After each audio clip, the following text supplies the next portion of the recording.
Chapter 230. Go to watch net. The paper crane which was about to fly into Li Yundong's hand, was stopped by Mo Ashi. Li Yundong, who knew nothing about it, was still striding forward on his own cultivation path. Go to watch net. However, on his way forward, Li Yundong stopped for a while because of Zhou Qin's matter. The next day, Li Yundong still went to the hospital to visit Zhou Qin. When he arrived at the hospital, Zhou Qin was sitting on the hospital bed, surfing the internet with a laptop. There was a faint smile on her lips, and her face was no longer as cold as before. Although her smile was faint, Li Yundong felt as if there was a feeling of spring blooming in the room. To cure a disease, emotion was the most important thing. If a patient was in a bad mood every day, then even if he took elixirs he wouldn't be able to cure the disease. Even if he was barely cured he would get sick again sooner or later. Zhou Qin's mood returned to normal, and Li Yundong's heart also became happy. He walked into the room and said with a smile, "You look in a good mood today." Zhou Qin's biggest worry was that she might be paralyzed in the future, but now that she knew that Li Yundong could cure her legs, her worries naturally disappeared and her mood improved. At this time when she saw Li Yundong visiting her, she was even happier. As soon as she was happy, Zhou Qin showed a rare little girl's temper. She raised her head and deliberately said with a straight face, "I was in a good mood, but when you came I was in a bad mood." Although she said this, the smile and happiness hidden in her eyes could not be concealed. Li Yundong also cooperated and put on a sad look. "Ah, am I so annoying? Well, I'm leaving." Zhou Qin said angrily, Go. Li Yundong walked to the door and turned his head. "Hey, I'm really leaving." Zhou Qin smiled and said, "I won't see you out." Li Yundong chuckled and really turned to go out the door. Sitting on the bed, Zhou Qin couldn't help but burst into laughter. She smiled sweetly and her eyes moved. In an instant the cold ward became bright and beautiful. She snorted in a low voice. "Let's see if you'll come in or not." After she finished speaking, she lowered her head and continued to look at her notebook, but her eyes glanced at the door from time to time. She looked for a while and saw that there was no one at the door. She couldn't help but think to herself, this guy can't be so petty and really leave, right? Zhou Qin waited for a while, but there was still no sign of Li Yundong at the door. She couldn't help but feel a little anxious. She straightened up and shouted at the door, but she was a little embarrassed to call Li Yundong's name directly. She only said, Hey. She shouted for a while. At the door, she only saw some patients and nurses passing by looking at her ward in confusion, but Li Yundong was nowhere to be seen. Watch net. Super_speed. More. New Zhou Qin panicked. Just as she was about to shout again, she suddenly heard a familiar voice beside her. "Hey beauty, who are you calling?" Zhou Qin turned her head and saw Li Yundong standing on the other side of her. The boy she had been thinking about day and night was winking at her with a sneaky smile. Zhou Qin was startled. "Why are you here? Are you a ghost?" Li Yundong chuckled. He pointed to the door connecting the balcony corridor and the ward and said with a smile, "You have a corridor here. I walked to the ward next door, then passed through the corridor from the back door and walked in." Zhou Qin was tongue-tied. How long have you been standing next to me?" Li Yundong thought for a moment and said, "I think it started when you said that I wanted to see if you could come in or not." Zhou Qin's face suddenly turned red. She was ashamed and annoyed. She picked up the pillow behind her and hit Li Yundong with all her might. You're so annoying. Go away, I don't want to see you." Li Yundong laughed and ran 2 steps away. He said, "Hey, do you really want me to go? Then I'll really go." Zhou Qin opened her mouth and wanted to say, "Go away," but the words were stuck in her throat. She was afraid that the boy would really leave this time. Who would she cry to? "You bastard, don't you know how to give in to me? Why do you always have to control me? Did I owe you in my previous life?" Zhou Qin thought bitterly in her heart. "Don't you know that girls sometimes say one thing and mean another? You're so annoying." Seeing that Zhou Qin was silent, Li Yundong said, "Hey, you're not going to say anything? Then I'm leaving." Zhou Qin immediately threw the pillow at him angrily. Go away. Don't come back again." Li Yundong saw that he had made Zhou Qin angry, so he laughed and took the pillow. He stopped talking about it and sat down beside her bed. He put the fan of 7 treasures aside and said with a smile, "What were you looking at just now? You looked so happy." Zhou Qin rolled her eyes at Li Yundong. "What else could I be looking at? The school forum." Speaking of this, she suddenly became excited and asked Li Yundong, "Are you going to perform at this year's welcome party?" "Welcome party?" Li Yundong was stunned for a moment. "Isn't it today?" Zhou Qin nodded excitedly like a little girl chasing after a star. Yes, what are you going to perform today? The last performance is still vivid in my mind. Li Yundong smiled. Isn't it arranged by senior sister Feng Na? It's a play from the legend of Sword and Fairy. I think it's the part where the sword sage takes Zhao Linger away. I'm going to watch it. 7 KOM. Zhou Qin widened her eyes and asked, Who are you going to play? You must be Li Xiaoyao, right? Li Yundong smiled and said, I'm not going to play Li Xiaoyao, the loser who ends up alone in the end. I'm going to play the sword sage. Zhou Qin let out an ah and a yearning look appeared in her eyes. She slowly leaned back and said faintly, I really want to see it, but unfortunately, I can't. Li Yundong's heart skipped a beat. If you don't mind, I'll push you to see it. Zhou Qin's eyes lit up. Can I? Will it be troublesome for you? Li Yundong thought to himself, you ruined your own family for me and almost became disabled. If I don't even want to do this, wouldn't I be a cold-blooded beast? Li Yundong smiled and said, What are you talking about? Let me give you a massage and then we'll go. Zhou Qin smiled happily. That's great. Do you want a massage now?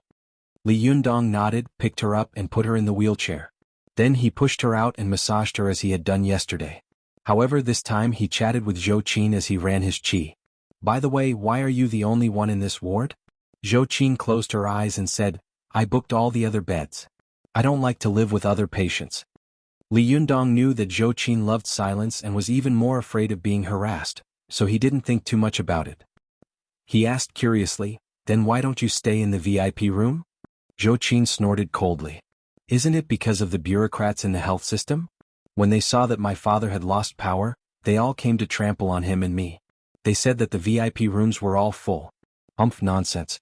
The VIP rooms have never been full all year round. Others may not know, but I do. Li Yundong couldn't help but be silent when he heard this. He sighed and said, Zhou Qin, you will stand up again one day. This sentence had a double meaning, alluding to both her feet and her future life. Zhou Qin couldn't help but sigh in her heart when she heard this. She tried to move her toes and found that her toes were already flexible and obedient. She knew that she was actually fine. If she wanted to stand up, she could stand up now. But she was unwilling to stand up. In her opinion, this was the happiest period of her life.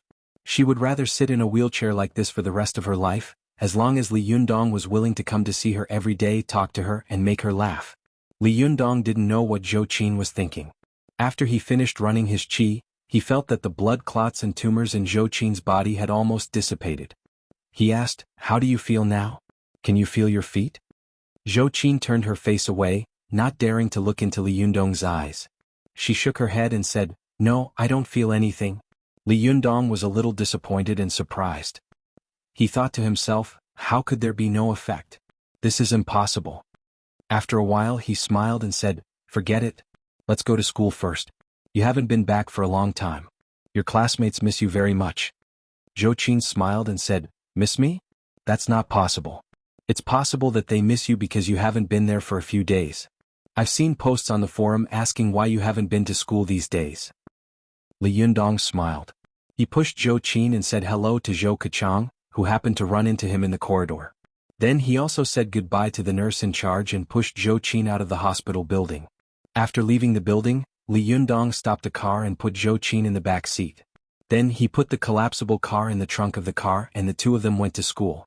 After getting out of the car, Li Yundong took Zhou Qin out of the car and put her in the wheelchair, then pushed her into the school. Along the way, all the students who saw Li Yundong were surprised. When they saw Zhou Qin, their eyes widened, as if they couldn't imagine why such a beautiful and elegant girl was sitting in a wheelchair. At first, Li Yundong was worried that Zhou Qin might not be able to stand the stairs. But when he saw that Zhou Qin's face was calm and composed, he couldn't help but admire her. She's a girl from a respectable family after all. Her psychological quality is really strong. Before he reached the school building, he saw Feng Na. Feng Na was surprised and happy when she saw him. Li Yundong, I finally found you, she shouted from a distance. Li Yundong saw her and Ching Ching, who was always by her side. He suddenly laughed and said, It's you. When Feng Na and Ching Ching saw Li Yundong, they also saw Zhou Qin in the wheelchair. Their hearts suddenly skipped a beat. After approaching Zhou Qin, they carefully greeted her and then asked, Zhou Qin, what happened? Zhou Qin smiled faintly. It's nothing. Just a small injury. I'll get better. Li Yundong was afraid that the two girls would ask about her sadness, so he quickly gave them a look. Fortunately, Feng Na and Qing Qing were smart people, so they quickly reacted and changed the topic. Qing Qing smiled. Li Yundong, Nana and I were just wondering if you would stand us up today. We were just talking about you and here you are. Not bad, not bad. You're trustworthy. Li Yundong chuckled. As long as you don't cause any more trouble next time, I'll be fine. Especially you, Feng Na. Feng Na pursed her lips into a smile. When have I ever caused any trouble? Can you give me an example? Li Yundong laughed. Just as he was about to expose her, he suddenly heard a soft voice coming from behind him. Li Yundong. Li Yundong heard the voice and turned around. He was shocked. What is she doing here? Well, don't worry, the girl is silly. Fortune favors fools. /OM/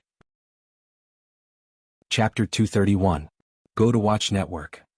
Standing behind him was Ruan Hongling, who had a ponytail and was dressed in a sailor's uniform. Next to her stood Ziyuan, who was dressed in a plain white dress. Li Yundong hadn't expected Ziyuan to come to school at all. He asked in surprise, "Why are you here?" Ziyuan was wearing a white dress, and her long black hair was tied up high, revealing her snow-white and flawless neck. She was like a noble swan, exuding a sense of holiness and pride. Her figure was slender and elegant, and there was not a trace of vulgarity about her. The surrounding students were all stunned. Feng Na and Qing Qing were also dumbfounded. They stammered, "Is she a fairy? Why is she so beautiful?" Ziyuan glanced at Li Yundong lightly. She smiled slightly and said, "Can't I come?" Li Yundong smiled and said, "It's not that you can't come, but I didn't expect it. Did you come to see me?" Ruan Hongling snorted and said, "Don't flatter yourself. Sister Ziyuan is here to see my performance." Li Yundong asked curiously, "You? What performance do you have?" Ruan Hongling said proudly, "Don't look down on me." Li Yundong couldn't help but taunt, "Who dares to look down on you? Don't cry when you go on stage later." Ruan Hongling was furious. Just as she was about to argue with Li Yundong, she suddenly heard Feng Na look at Ruan Hongling and say, "Ah, are you the freshman beauty who performed calligraphy?" Ruan Hongling snorted, shook her head and said arrogantly, "Who else could it be?" Li Yundong suddenly asked, "By the way, I haven't asked you yet. Why did you want to study at this university? What department are you studying?" Ruan Hongling rolled her eyes at Li Yundong and said angrily, "It's none of your business.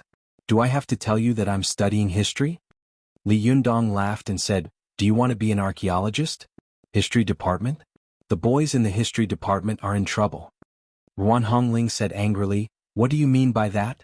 Seeing the two quarreling as soon as they met, Ziyuan said with a headache, "Can you two not quarrel here?" Li Yundong and Ruan Hongling looked around and sure enough, the students around them were all staring at them with their mouths agape. Feng Na and Qing Qing were already very outstanding beauties, and they were very eye-catching. As for Ziyuan, Ruan Hongling, Zhou Qin, and the others, they were all top-notch beauties that were rarely seen in the world. It was extremely difficult to even see one of them on normal days, let alone so many of them suddenly appearing here.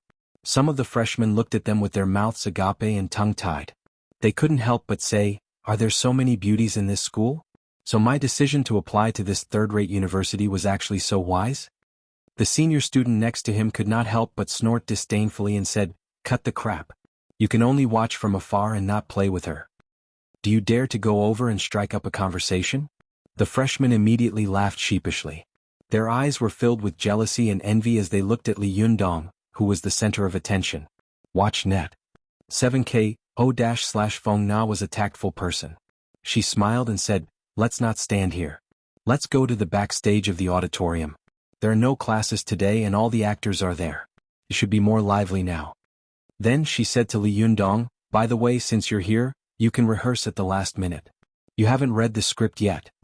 Feng Na couldn't help but say to Li Yundong, "How can there be an actor like you in the world?" Li Yundong chuckled and said, "I'm just a guest star, not the main character."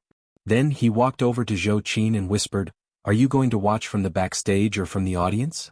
Zhou Qin had been silent at first, but now she smiled and said, "I'll watch from the audience. It's better there." Li Yundong nodded and said to Feng Na, "Then let's go to the auditorium first.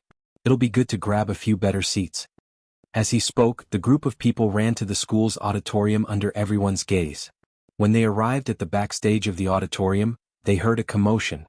Feng Na took a look and saw a group of actors who had performances backstage. A boy said loudly, "I've already called her, but no one answered. What can I do?" No one answered? Call again. Keep calling until it gets through. What's wrong with this woman? How can she be late for such an important event tonight? A girl in an ancient costume said loudly. Go to the internet. 7 km. Feng Na frowned and squeezed through the crowd. What happened? The girl turned her head, and a look of joy suddenly appeared on her face. Nana, you're here? Lu Ling hasn't come yet. I can't get through to her phone. I'm so worried. Feng Na frowned and said, You can't get through to her cell phone? The girl stamped her feet and said, I can, but no one is picking up. That's why I'm so worried. Beside him, a boy dressed in an ancient costume, wearing a blue robe and a blue headscarf on his head, suddenly said, Could something have happened? As soon as he finished speaking, the crowd spat in unison, Bah, you jinx. Li Yundong pulled Feng Na's arm and asked in a low voice, What's wrong? Who is Lu Ling? An actress? If her role is not important, can't we just find someone to replace her? Feng Na smiled bitterly and said, She's playing Zhao Ling. Do you think we can replace her? Li Yundong was shocked. No way. The lead actor is not here yet? But then he comforted her and said, It's okay. There are still 4 or 5 hours before the show starts. It's still early. They will come. Feng Na smiled bitterly and said, That's the only way to think. With that, she turned to the actors backstage and said, Come on, let's get to know each other. The most important minor character of this play is finally here. Let's welcome the Sword Sage. The actors backstage had already recognized the famous figures of the school, and they all applauded and laughed. They glanced at Li Yundong and naturally saw Ziyuan, who was not far away from him. They were all shocked by her ethereal temperament and beautiful appearance and felt ashamed of their inferiority. Li Yundong smiled at the crowd and said, I'm just here to be a bystander. You guys go on. Feng Na pulled over the girl who had spoken at the beginning and said with a smile, This is Yu Lu, the actress who plays Lin Yueru. Yu Lu was beautiful. Although she was not as good as Feng Na and could not be compared with Zhou Qin and the others, she was still above average. She shook hands with Li Yundong generously and said, Let's shake hands? Li Yundong deliberately put on a straight face and shook hands with her with a serious expression. Yu Lu giggled and said, Sword Sage, please be merciful. Li Yundong waved his hand and sighed with a face full of vicissitudes. I've sealed my sword for many years. Is there anyone in the world who is worthy of my hand? His deliberately showing off made everyone in the backstage laugh. Zhou Qin, Feng Na, and the others covered their mouths and laughed. Ruan Hongling laughed and said, Bah, you're really boasting. You don't even know how to control a sword, but you dare to say that you have sealed your sword? You're so shameless. Ziyuan, who was standing to one side, couldn't help smiling when she heard Li Yundong's words, but when she heard Ruan Hongling's words, she immediately glared at her. Ruan Hongling knew that she had spilled the beans and immediately stuck out her tongue. Feng Na laughed for a while and introduced the other characters in the play. The one who played Li Xiaoyao was the boy who had worn a cyan headscarf and pretended to be dressed up. His name was Zhong Xiugua and he was handsome, comparable to Hu Go. But to Li Yundong's surprise, the one who played Gai Luojiao turned out to be Jiang Xiuxiu, who had made a big mistake before. When Jiang Xiuxiu saw Li Yundong looking at her, she greeted him embarrassedly and then found an excuse to hide in the crowd. Li Yundong felt a little funny in his heart. He smiled at Feng Na and said, I remember that Gai Luojiao's role should be the most important, right? Can Jiang Xiuxiu do it? Feng Na smiled and said, She is an acting major and her lines are very good. Don't look down on her. Li Yundong smiled and said, How dare I look down on professionals? However, if I want to play the Sword Sage, you have to give me a prop, right? You can't let me go on stage empty-handed, can you? Feng Na giggled and said, I've already thought about this. After that, she called to the backstage, Yan Hua, bring the sword over. As soon as he heard the name, Li Yundong immediately asked in confusion, Have you made up with him? Feng Na smiled and said, Comrade Li Yundong, the president of the student union must be tolerant. I made him the vice president of the student union. Li Yundong cupped his hands and said, I admire you. The president is really a prime minister. You're amazing. After a while, Yan Hua came over with a long sword in his arms. He looked at Li Yundong with vigilance and hostility and snorted. Don't break my sword. As he said this, he took out the sword, but it was not for Li Yundong but for Feng Na. Li Yundong laughed in his heart. This boy is really petty. Feng Na took the long sword and said with a smile, What kind of family heirloom is this? Is it so important? Ruan Hongling, who was standing to one side, saw the sword and suddenly widened her eyes. She cried out involuntarily, Yanhua, did you steal your family heirloom? Yanhua's face turned red. He braced himself and said, What do you mean by stealing? Isn't what belongs to my family also mine? Ruan Hongling turned her head and looked at Ziyuan in shock. Sister Ziyuan, isn't this? Ziyuan shook her head at her, signaling for her to stop talking. Ruan Hongling's heart trembled and she swallowed the rest of her words. Although the others had only seen the antique sword, there was nothing extraordinary about it. Naturally, they didn't know what was so important about what Ruan Hongling hadn't said. But Li Yundong paid attention to it. He walked over to Ziyuan and Ruan Hongling and asked in a low voice, What did you just say? What's wrong with this sword? Ruan Hongling looked at Ziyuan. Seeing Ziyuan nod, she looked at the sword and said in a low voice, This is the Liuha, the sword of my second Sherbua. It and my master's Bahuang sword, which is the Bahuang sword in Ao Wushuang's hand, were originally a pair of swords. Your second Sherbua sword? Li Yundong was shocked. He suddenly looked at Yanhua and said, Is he also a cultivator? No way. Tomorrow at the third watch of the night. /om/. Chapter 232. Go to Watch Network. When Ruan Hongling heard Li Yundong's words, she sneered and said, Him. What kind of cultivator is this guy with great ambition but little talent? However, there was indeed a cultivator in his family, but no one in the family knew about it, not even Yanhua. This sword belongs to Yanhua's aunt, who is also my second Sherbua. My second Sherbua met my master when she was 14 years old, and then she became a monk with him. 9 years ago, she went to the Fox Zen school to make trouble for Ao Wushuang, and then her whereabouts were unknown. Listening to this past, she couldn't help but show a look of vicissitudes of life in her eyes. I didn't expect that I would see my master's Bahuang sword 2 months ago, and now I see my second Sherbua's Liuha sword here. Could this be a coincidence? Li Yundong asked in confusion, Why is your second Sherbua sword in Yanhua's hand? Ruan Hongling snorted and said, Second Sherbua didn't take her sword with her before she left. She left it in the Yen family and just told us to keep an eye on it. One day she would take it back. Li Yundong was about to speak when he saw Feng Na walking over and asking curiously, What are you talking about? Li Yundong turned around and said with a smile, Nothing, we're talking about this sword. Feng Na handed the sword in her hand to Li Yundong. Here, your prop sword. Li Yundong took the sword and looked at it while asking, Why did you think of asking Yanhua for this sword as a prop? Feng Na smiled and said, I just asked if anyone had a classical sword to use as a prop, and Yanhua volunteered. Li Yundong suddenly understood. He stroked the scabbard of the sword with his hand and felt that it was delicate and soft. Ruan Hongling said, The scabbard of this sword is made of shark skin. Its surface is smooth and hard, and it's very wear-resistant. Li Yundong nodded. His fingers swept to the hilt of the sword, and he saw a fine pattern engraved on the edge of the sword. It looked like a very special rune or character. Li Yundong pressed his hand on the hilt of the sword and immediately felt a hidden power in the sword stirring. Li Yundong's heart trembled. He took a deep breath and pulled out the Liuha with a clang. In an instant, the treasured sword was unsheathed. The body of the sword emitted a faint light and a buzzing sound, like the cry of a dragon and the cry of a phoenix. Except for Ziyuan and Ruan Hongling, the surrounding people were all surprised. Feng Na even cried out involuntarily, Is this the legendary sword recognizing its master? This was too amazing. How could it call out? Li Yundong, how did you do it? Yanhua stared at Li Yundong with his eyes wide open, feeling annoyed and angry. Why does this guy always want to be in the limelight? Damn it, this is my family's sword. If I had known earlier, I wouldn't have brought it. But he couldn't go back on his word now. He was so angry that smoke was coming out of his 7 orifices, and his nose was almost crooked. Seeing that he was looking at the sword obsessively, she nodded to him and said, Li Yundong, come here. I have something to say to you. Watch net. Li Yundong nodded and put away the long sword. As soon as the Liuha was sheathed, the light and buzzing sound immediately disappeared, making the students backstage click their tongues in wonder. Ziyuan walked to a corner and whispered to Li Yundong, Li Yundong, this is my second Sherbua sword. I hope you can use it well. Li Yundong laughed and said, What, are you afraid that I'll take it for myself?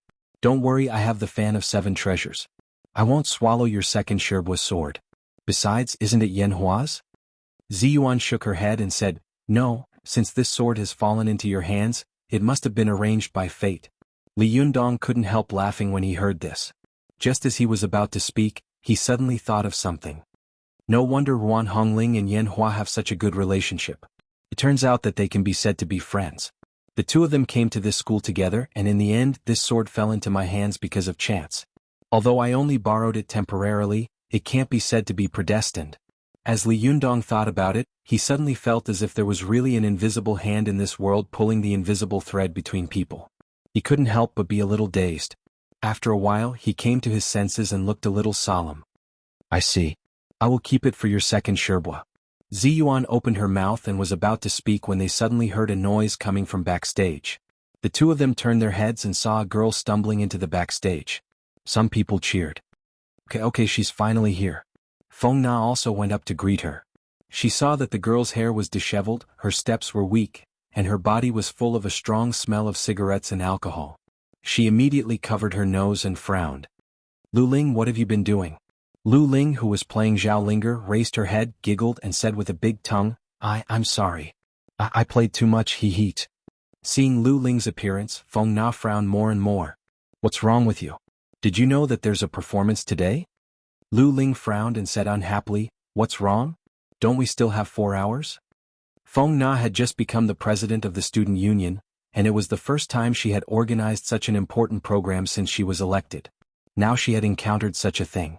She could imagine how unhappy she was. She suppressed her anger and said, so many people are waiting for you. Don't you feel embarrassed? You're performing tonight and you've made yourself look like this. You don't look like a human and you don't look like a ghost. Don't you feel embarrassed? Lu Ling stood up and said loudly, what's wrong with me? Is my current appearance not good? After saying that, she pushed her hair back. When the people around saw this, there was an uproar. Watch net. 7K, O-Li Yundong took a look and immediately thought to himself, oh my god, how is this Zhao Linger? This was clearly not mainstream. The makeup on Lu Ling's face was like a pot of colorful ink splashed on her face. Her eyes were as black as a panda's, and her lips were painted with purple lipstick. She really looked like a demon. Not to mention Zhao Ling, even if she was playing the role of the kitchen god, she would look a bit fierce. The other actors in the show were not happy and they all criticized, Lu Ling, what are you doing? Look at you. Do you look like a human? Did you take drugs yesterday? Why do you look like this? Hey, how are you going to perform later? Aren't you going to die? Feng Na was furious. Lu Ling, go look at yourself in the mirror. Look at yourself now. Can you perform? Write a self-reflection after the performance. Lu Ling shook her head and snorted. Yes, of course I can. I'm fine, aren't I? You want me to write a self-reflection? I won't write it. If you have the ability, then don't ask me to perform. Feng Na was furious. If you don't want to act, then don't. Even a pig would be more suitable to play Zhao Linger. Lu Ling said angrily, fine, I'll leave now. I'll see who you find to play Zhao Linger. She turned around and left. Feng Na sneered. Zhao Linger is not a stutterer. Lu Ling turned around and was about to retort when she suddenly twisted her foot. With a scream, she fell down the stairs backstage. Suddenly there was an uproar backstage. The students rushed over. Feng Na hurriedly ordered a student, send her to the hospital. What the hell? Cheng Cheng watched as the male student supported Lu Ling, who was crying and holding her ankle. Nana, she said worriedly, there are only 4 hours left. What should we do? Feng Na's face darkened. She hadn't expected that such a thing would happen. She was as anxious as an ant on a hot pan as she paced around the backstage. The other students were also discussing and whispering to each other. Their topics revolved around what had just happened, but most of them were discussing who would play the role of Zhao Linger. Li Yundong couldn't help but smile bitterly at Feng Na. Feng Na, why did you find Lu Ling, a non-mainstream actress, to play Zhao Linger? That's not the way to make a breakthrough, is it? Feng Na smiled bitterly. Oh my god, don't tease me. I'm in a hurry. Lu Ling used to be pretty good. She was a pretty girl. Who knew that she would play so crazily? Li Yundong sighed. I'm not being sarcastic, but where are you going to find an actress to play Zhao Linger? You know, the actress is beautiful, but the most important thing is that she has a fresh and clean temperament. Hearing this, Feng Na glanced at Zhou Qin with a sad face and said, actually, Zhou Qin's acting is quite good, but now Zhou Qin had been sitting quietly in her wheelchair and watching the crowd. When she saw Feng Na looking at her, she spread her hands and made a helpless gesture. Feng Na rubbed her temples with a bitter smile and murmured to herself, "Who should I find?" While she was worrying, she suddenly shouted, "I know who to find." Then she looked in a direction. Her shout immediately attracted everyone backstage to look at her. Then their gazes followed her gaze in unison. Li Yundong couldn't help but follow their gazes. He saw Ziyuan standing in the center of everyone's attention with a confused face at a loss. She will play Zhao Linger? Good good good. Li Yundong laughed out loud and said the word good 3 times in a row. Ruan Hongling also looked at Ziyuan curiously. She was also amused and said with a smile, "Sister Ziyuan, you are quite suitable to play Zhao Linger. But you are a little more mature than Zhao Linger, and your temperament is definitely good enough." Ziyuan glared at Ruan Hongling. "You are so rude. How dare you make fun of your Shiji?" Ruan Hongling giggled and said, "Sister Ziyuan, I was right. Don't you see that so many people are looking at you? This is what everyone expects of you." Feng Na also came over and smiled apologetically. "Well, may I know your name? How should I address you?" Ziyuan glanced at her faintly and said, "I don't dare. Just call me Ziyuan." Ziyuan's gaze made Feng Na feel ashamed of her inferiority. She subconsciously wanted to turn around and leave. She felt that standing in front of Ziyuan was like an ugly duckling standing in front of a white swan. She was also a beauty, but compared with Ziyuan, it was like heaven and earth. However, Feng Na had an important task to do, so she could only bite the bullet and say with a smile, "Well, Sister Ziyuan, as you can see, we are in urgent need of an important role. I think you are the most suitable. What do you think?" Without hesitation, Ziyuan said, "No way." Feng Na suddenly choked and the smile on her face froze. She was complaining in her heart, but when she saw Li Yundong snickering, she suddenly became angry. She kicked Li Yundong's calf and said fiercely, "Hey, help me." Li Yundong dodged the kick and said to Feng Na with a smile, "Go do your thing. I will persuade her." Feng Na lowered her voice and said, "Hey, you must get it done, or I will die miserably." Li Yundong waved at her and said, "Go ahead." Li Yundong drove Feng Na away, then turned around and said to Ziyuan while holding back his laughter, "Hey, are you really not going to act?" It was rare for Ziyuan to show her feminine side. She rolled her eyes at Li Yundong and said, "Do you really want to see me make a fool of myself?" Li Yundong smiled and said, "Didn't you say that cultivators have to taste all kinds of things in the world? Now the opportunity has come. In a while, you will be able to taste what it feels like to stand under the colorful lights on the stage and receive the attention of thousands of people. This will definitely help your cultivation." Ruan Hongling, who was standing to one side, couldn't help but admire Li Yundong in her heart. This guy is really good at talking. He is targeting my Shiji's weakness. Sure enough, Ziyuan hesitated for a moment and asked, "Will this be useful?" Li Yundong pretended to be elegant. He drew a sword flower with the long sword in his hand and then made a very cool pose. He sighed and said, "If you don't experience a big scene, how can you say that you have walked in the world? How can you say that your Taoist heart is as stable as a rock?" Ziyuan's heart skipped a beat. She asked Ruan Hongling, "Then who is Zhao Linger?" Seeing that Ziyuan had agreed, Ruan Hongling immediately shouted excitedly, "Sister Ziyuan, you agree?" Ziyuan glared at her and said, "You just want to see the world in chaos."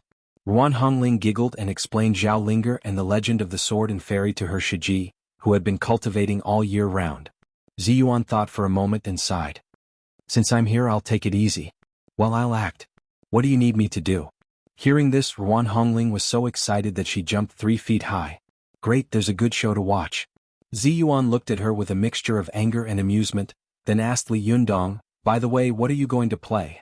Li Yundong put the long sword in his hand behind his back, made a finger gesture and said arrogantly, "I will play the role of the sword sage who snatched you away from Li Xiaoyao, the version of the legend of the sword and fairy Wang Hu." After that, he laughed proudly as if it was a very happy thing to see Ziyuan suffer a setback.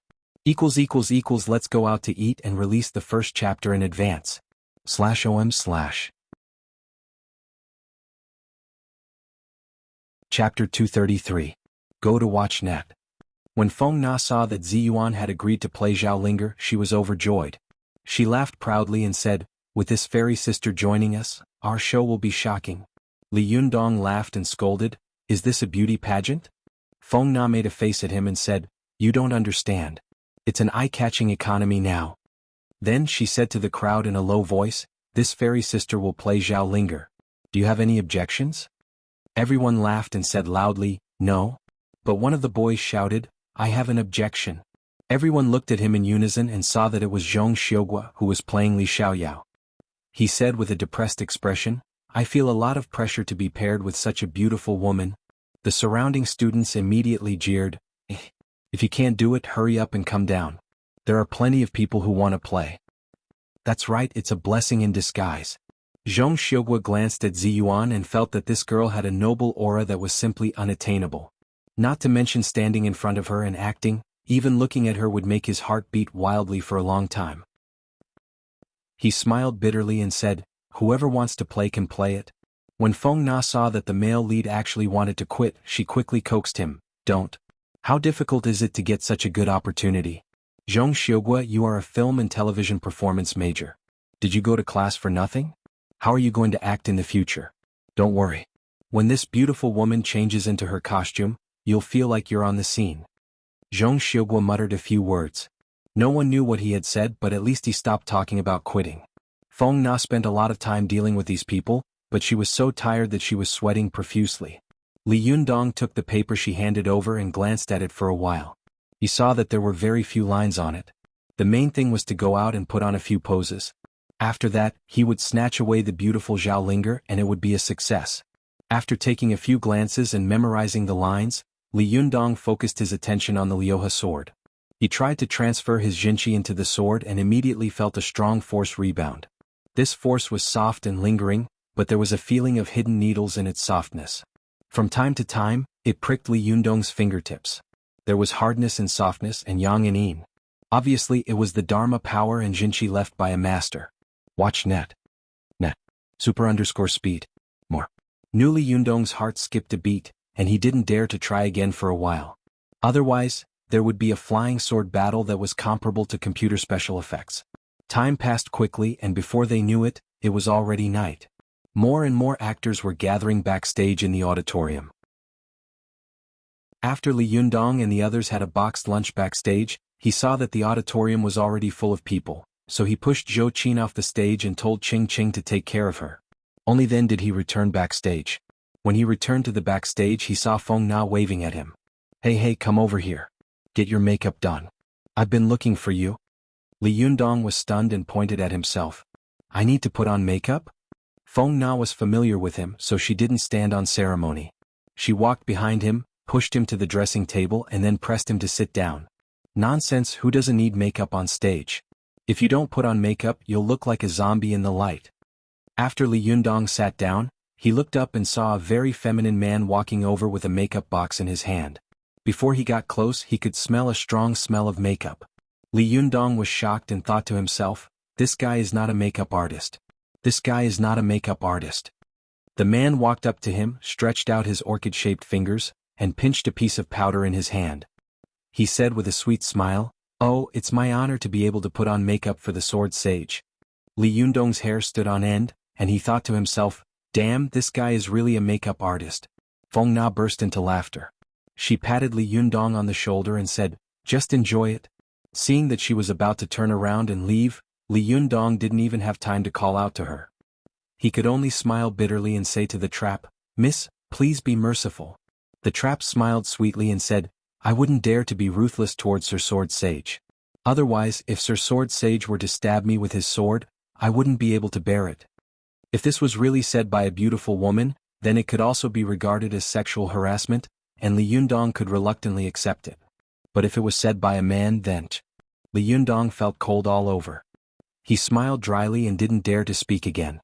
He closed his eyes and stretched out his neck, ready to die a heroic death. Go to the internet. 7KOM.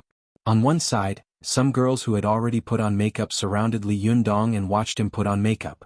The girls who usually didn't dare to look at him now dared to point at him and make comments. About half an hour later, Li Yundong could already hear the program starting backstage.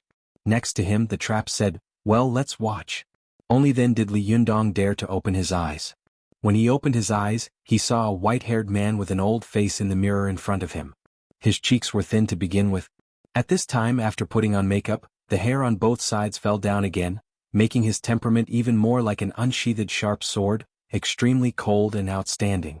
The surrounding girls sighed. At this time, Feng Na also came over and looked at Li Yundong carefully, then gave the trap a thumbs up and said, "Not bad, you really have some skills." As she said this, she pushed Li Yundong into the dressing room again. "Hurry up, go and change into your costume. It's all ready for you." Li Yundong was manipulated by her like a puppet, so he had no choice but to enter the dressing room. When he came out after changing his clothes, the people around him immediately cheered when they saw him. Li Yundong had a head full of white hair and a 2-inch white beard. His long hair trailed over his shoulders, and he wore a long robe that was whiter than snow. On his back was a sword with a red tassel hanging from it. Standing there, he gave off the feeling of a towering mountain. Everyone felt that the person standing in front of them was not a college student, but a sword immortal great grandmaster that only existed in games. Ordinary people would inevitably have an indescribable feeling when dressed in this way, but when Li Yundong wore it, he gave people a strong classical and cold beauty, as if he had really walked out of a game. Damn. Feng Na gasped. Even she had not expected that Li Yundong would be able to play the temperament of a sword sage so perfectly. She stammered, "If you participate in SPLY, you will definitely win first place." Li Yundong didn't answer. He just glanced at her from the corner of his eye. His eyes were full of vicissitudes and coldness, as if he had seen all the love and hatred in the world. Feng Na shuddered at Li Yundong's gaze. What kind of gaze is that? She thought. He is obviously a college student younger than me. Why does he have such vicissitudes and cold eyes? This kind of gaze can't be faked.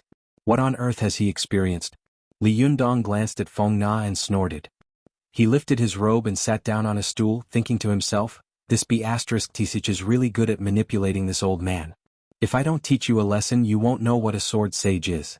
His arrogance were really no different from that of a sword sage. Some of the performing arts students nearby were stunned. Jiang Xiuxiu, who was playing the role of Gai Luojiao, stared at Li Yundong with wide eyes. Did he study acting before? How can he act so vividly? Feng Na saw that Li Yundong seemed to be immersed in the role ahead of time. She rolled her eyes, then came behind Li Yundong and called out to a classmate, "Hey, hurry up and take a picture of me and Lord Sword Sage." As she said this, she made a V-shaped gesture and grinned. That student was also quick-witted. He took out his camera and snapped a photo. With Feng Na's lead, the students in the backstage immediately burst into an uproar. They crowded in front of the Sword Saint and posed for all kinds of PSS photos. Li Yundong was depressed. "Well, they actually used me as a prop to take a photo." While he was feeling depressed, he saw a girl who was squatting next to him and was pretending to be a non-mainstream pout. She turned around and said angrily, "Lord Sword Sage, please smile, okay?" Li Yundong let out a long sigh, stroked his beard and said, "You all take photos of me as a scenery and don't give me a dime after the photo. How can I smile?" The students around him laughed. "Lord Sword Sage, how much does it cost to take one photo? 2 yuan a time? Damn, isn't it too cheap? It should be at least 3 yuan. 3 yuan? Well, I'll take 10 photos. Let me ask weekly, how much is a monthly package?" "A monthly package? Damn, I'm a VIP package for the whole year." The veins on Li Yundong's forehead twitched when he heard this. A bunch of B** stars. Just as they were making a fuss, they suddenly heard an uproar coming from a corner of the backstage. Everyone's eyes immediately turned to look. Ziyuan was wearing a blue and white gown and a pair of navy blue trousers. She walked out of the changing room gracefully. Her hair was in 2 braids, and there was an ethereal aura in her purity. Her dark eyes were ethereal and deep, making people feel calm and serene at first glance. Li Yundong was also stunned. He thought to himself, "This is the enhanced version of Zhao Linger. The ethereal aura on Ziyuan's body is too strong. It lacks the childishness that Zhao Linger should have at this time, but it has more of an immortal aura." Wherever Ziyuan went, the sound disappeared. Everyone stared blankly at the woman who had walked from the sky to the mortal world. When Ziyuan walked to Li Yundong's side, she suddenly lowered her voice and said to Li Yundong, "Do I look strange?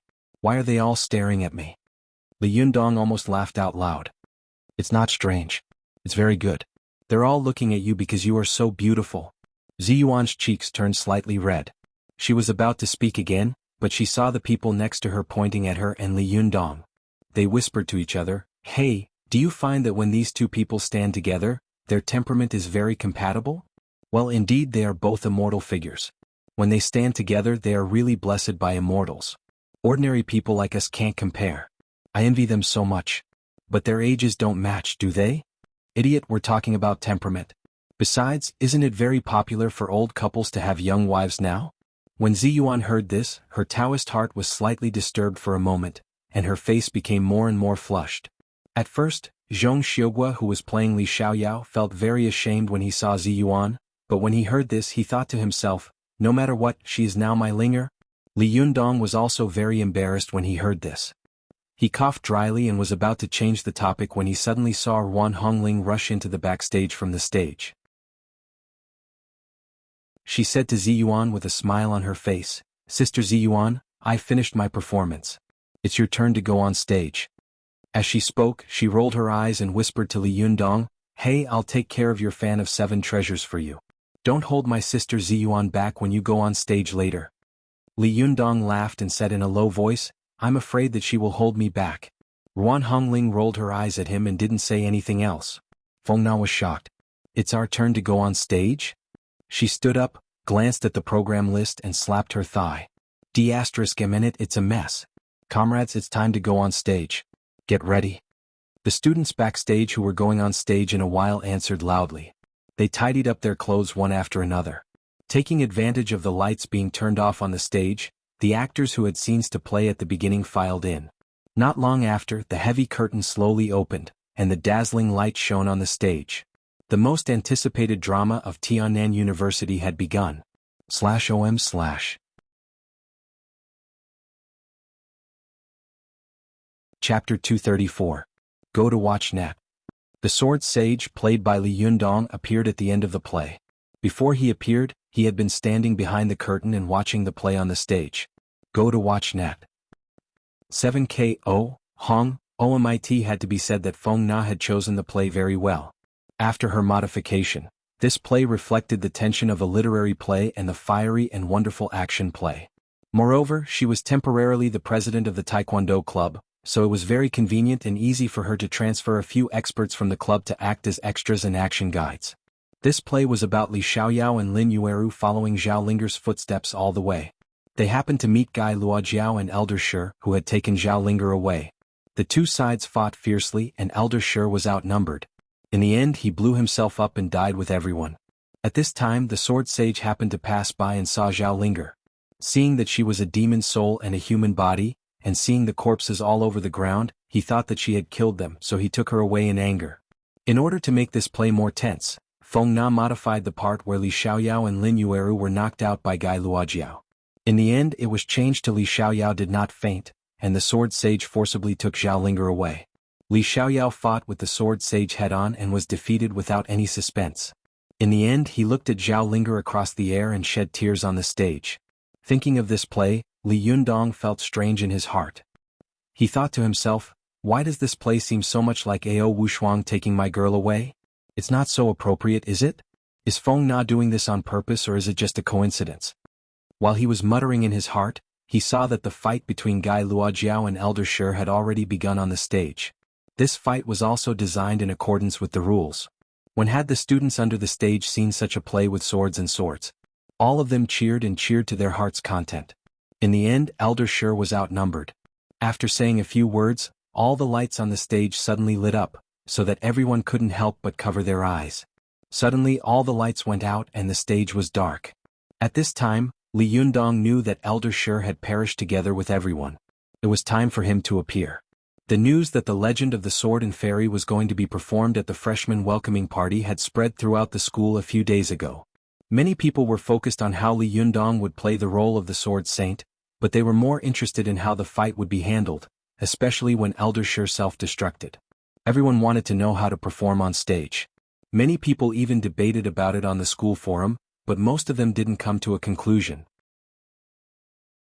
But at this time, seeing that Feng Na handled the scene so cleverly, those who knew the ropes immediately cheered, while those who did not know the ropes inevitably felt a little disappointed.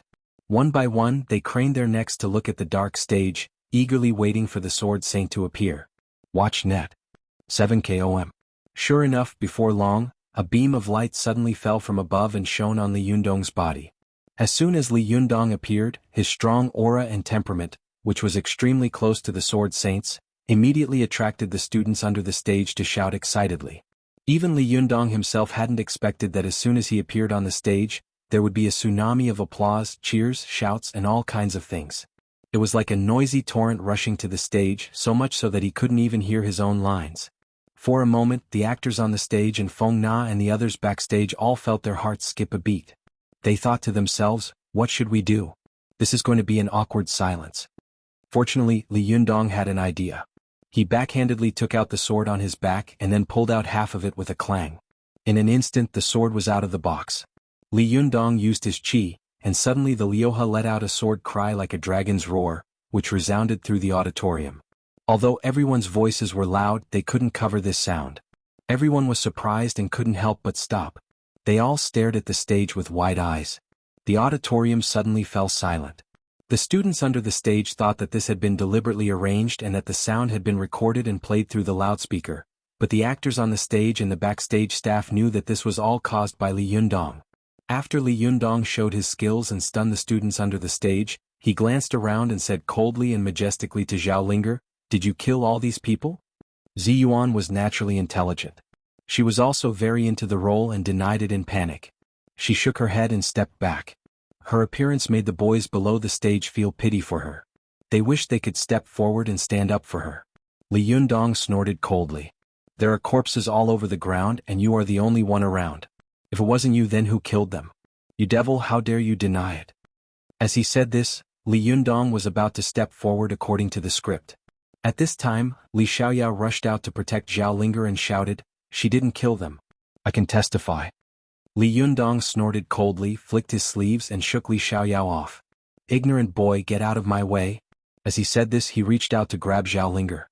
At this time, Li Xiaoyao pulled out his long sword with a clang and shouted at Li Yundong, who was playing the role of the sword sage, "Look at the sword." At this moment, a sudden change occurred. The Liuha behind Li Yundong suddenly made a clanging sound and suddenly came out of the sheath. The long sword emitted a faint brilliance, and the sword body floated in the air, making a clear sword sound. Go to the net. 7 km. Net. Super_speed. More.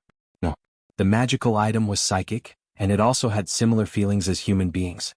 The long sword let out a long cry, and Li Yundong clearly heard it. He could clearly hear the joy of a servant seeing its master, as well as the excitement and emotion of reuniting after a long time. Before Li Yundong could react, Ziyuan's expression suddenly changed dramatically. Her figure suddenly flashed, and in an instant she jumped in front of Li Yundong. With her back facing him, she faced an empty space on the stage. She slapped out her palm and shouted, "Appear!" There was a faint green light in her hand and she slapped it in front of her. With a buzzing sound, the surrounding air was compressed, and in an instant countless golden hairpins suddenly appeared in the air, piercing through the air and fiercely stabbing towards her. Ziyuan pushed Li Yundong away and said quickly, "Go and get the Liuha." After that, a purple ribbon suddenly appeared in her hand. She turned her wrist, and the purple ribbon immediately began to spin rapidly. As she spun, she retreated. The purple ribbon was pulled into a spiral cone, and in the middle of the cone were sharp golden hairpins. These golden hairpins were like a school of fish in a fishing net in the entanglement of the purple ribbon. They no longer had any power and could only struggle helplessly. Ziyuan used this purple ribbon to forcibly slow down the sharp stab of these golden hairpins. She suddenly opened her eyes, and there was a flash of light in them. She slapped at the golden hairpins that had appeared out of nowhere and shouted, "Break!" With a clattering sound, these golden hairpins, which had lost their momentum, were immediately blown back by her. However, when they flew into the air, they formed a 5-inch-long phoenix-tail golden hairpin. Ziyuan stared at the golden hairpin floating in the air with vigilance. She took a deep breath and was shocked in her heart. Is this the threaded hairpin of soul traversal of Mo Ashi of the Fox Zen School? How could it be here? Ziyuan had pushed Li Yundong away in a hurry, but she had pushed him off the stage. Just as Li Yundong was about to fall off the stage, he suddenly twisted his waist and spun his heels on the edge of the stage. His whole body turned over like a hawk, and his posture was extremely elegant. He stopped falling and stabilized himself on the stage. After he stabilized his body, he stamped his feet and grabbed the Liuha floating in the air like a bolt of lightning. As soon as the Liuha was held by Li Yundong, it struggled frantically. Li Yundong only felt an extremely powerful force coming from his hand. This force shook him so much that he could hardly hold the hilt of the sword with his 5 fingers. The long sword was about to fall out of his hand. It was as if he had grabbed a primitive beast, an ancient monster that he could not control at all. The Lioha was buzzing and the sound of the sword resounded through the auditorium. Suddenly, the Lioha shook violently and broke free from Li Yundong's 5 fingers. The tip of the sword suddenly swung and stabbed toward Li Yundong's throat. This sudden attack came without warning. Li Yundong was shocked, but it was not the first time he had suddenly encountered a life-and-death situation. Without thinking, he flicked the finger of his right hand toward the blade of the sword and firmly flicked it. With a clang, the Lioha was bounced askew, and the sharp blade brushed past Li Yundong's neck. When Li Yundong's neck was brushed by the blade, he suddenly got goosebumps all over his body. At this moment, he felt that death had brushed past him. What's going on? Who wants to kill me? Li Yundong was shocked and angry. He reacted quickly. When the Lioha passed by him, he grabbed the hilt of the sword with his hand. As soon as his fingers touched the hilt, he felt the long sword suddenly turn and the blade cut toward his neck. Li Yundong was shocked. He flipped in the air and shrank his head. The long sword was close to his head. Then he took advantage of the momentum of flipping in the air and gave a loud shout. He stabbed the Lioha into the floor of the stage.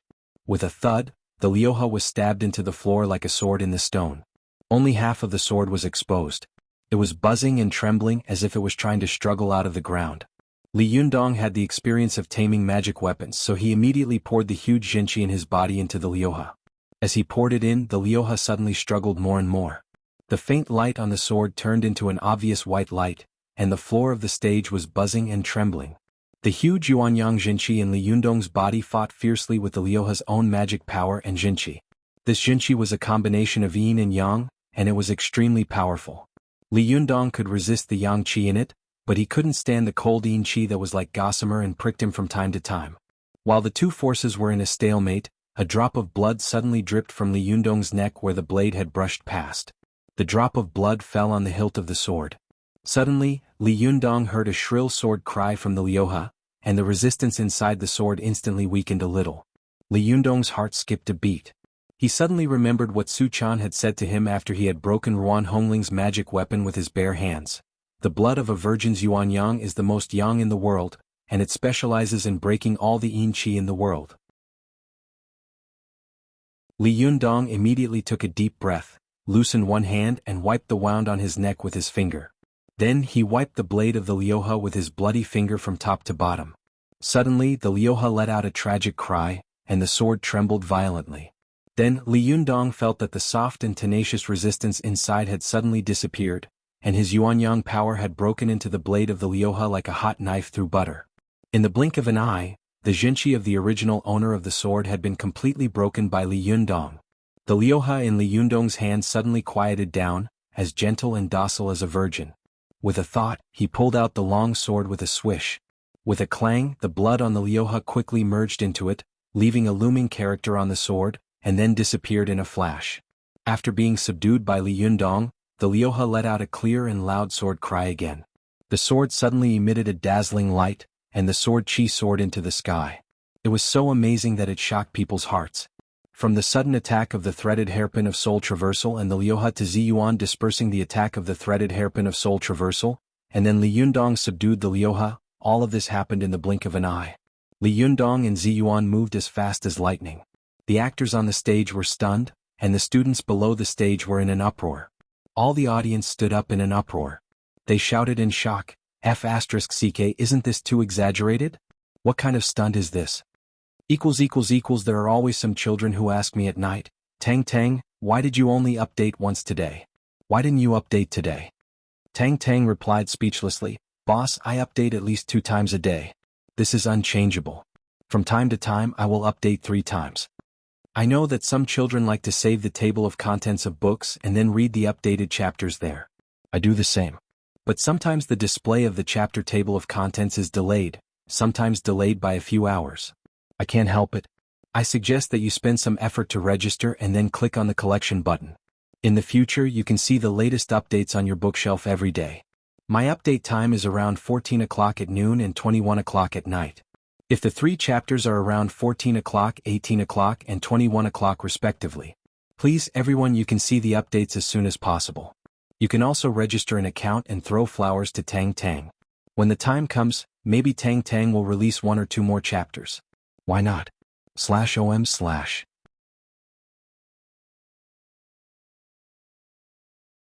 Chapter 235. Go to Watch Network. The sudden abnormality on the stage caused an uproar in the auditorium. Most of the people below the stage had not reacted yet. They thought that it was a deliberately arranged effect, so they were so shocked that they shouted and shouted. Watch net. A small number of students felt that something was wrong. They said loudly, "How did Zhao Linger become a friend of the Sword Sage? Isn't this too ridiculous? Zhao Linger betrayed him?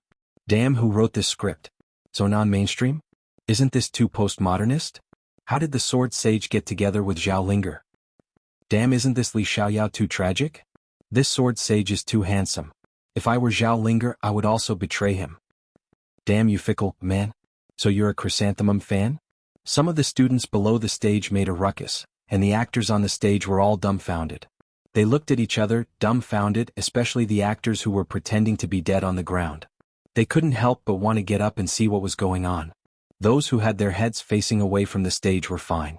By opening one eye and closing the other, they could secretly see what had happened on the stage. Even the actors who had died on their backs could barely see a little if they squinted their eyes. However, some of the actors whose heads were facing the stage or lying on their stomachs were suffocating. One by one they heard the clamor below the stage and also heard the frightening movement just now, but they didn't know what had happened. They just had to hit their heads and couldn't move. They were so anxious that they were scratching their ears and cheeks.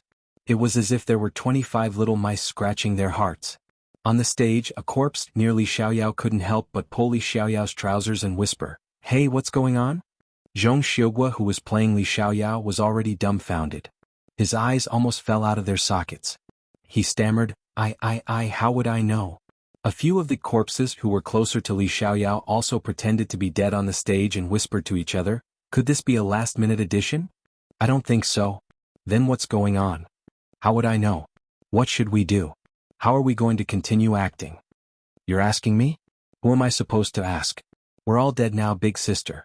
Just lie down obediently. Watch the show, yes, watch the show." Feng Na, who was backstage, was also dumbfounded. She stared blankly at the stage. She had no idea why such a thing had suddenly happened. The trap makeup artist who had been standing next to her couldn't help but ask Feng Na in shock, "Nana, when did you add scenes in private? Why didn't you inform us?" Feng Na's face twitched. She forced a smile, but it looked worse than crying. "I didn't add any scenes." The trap gasped.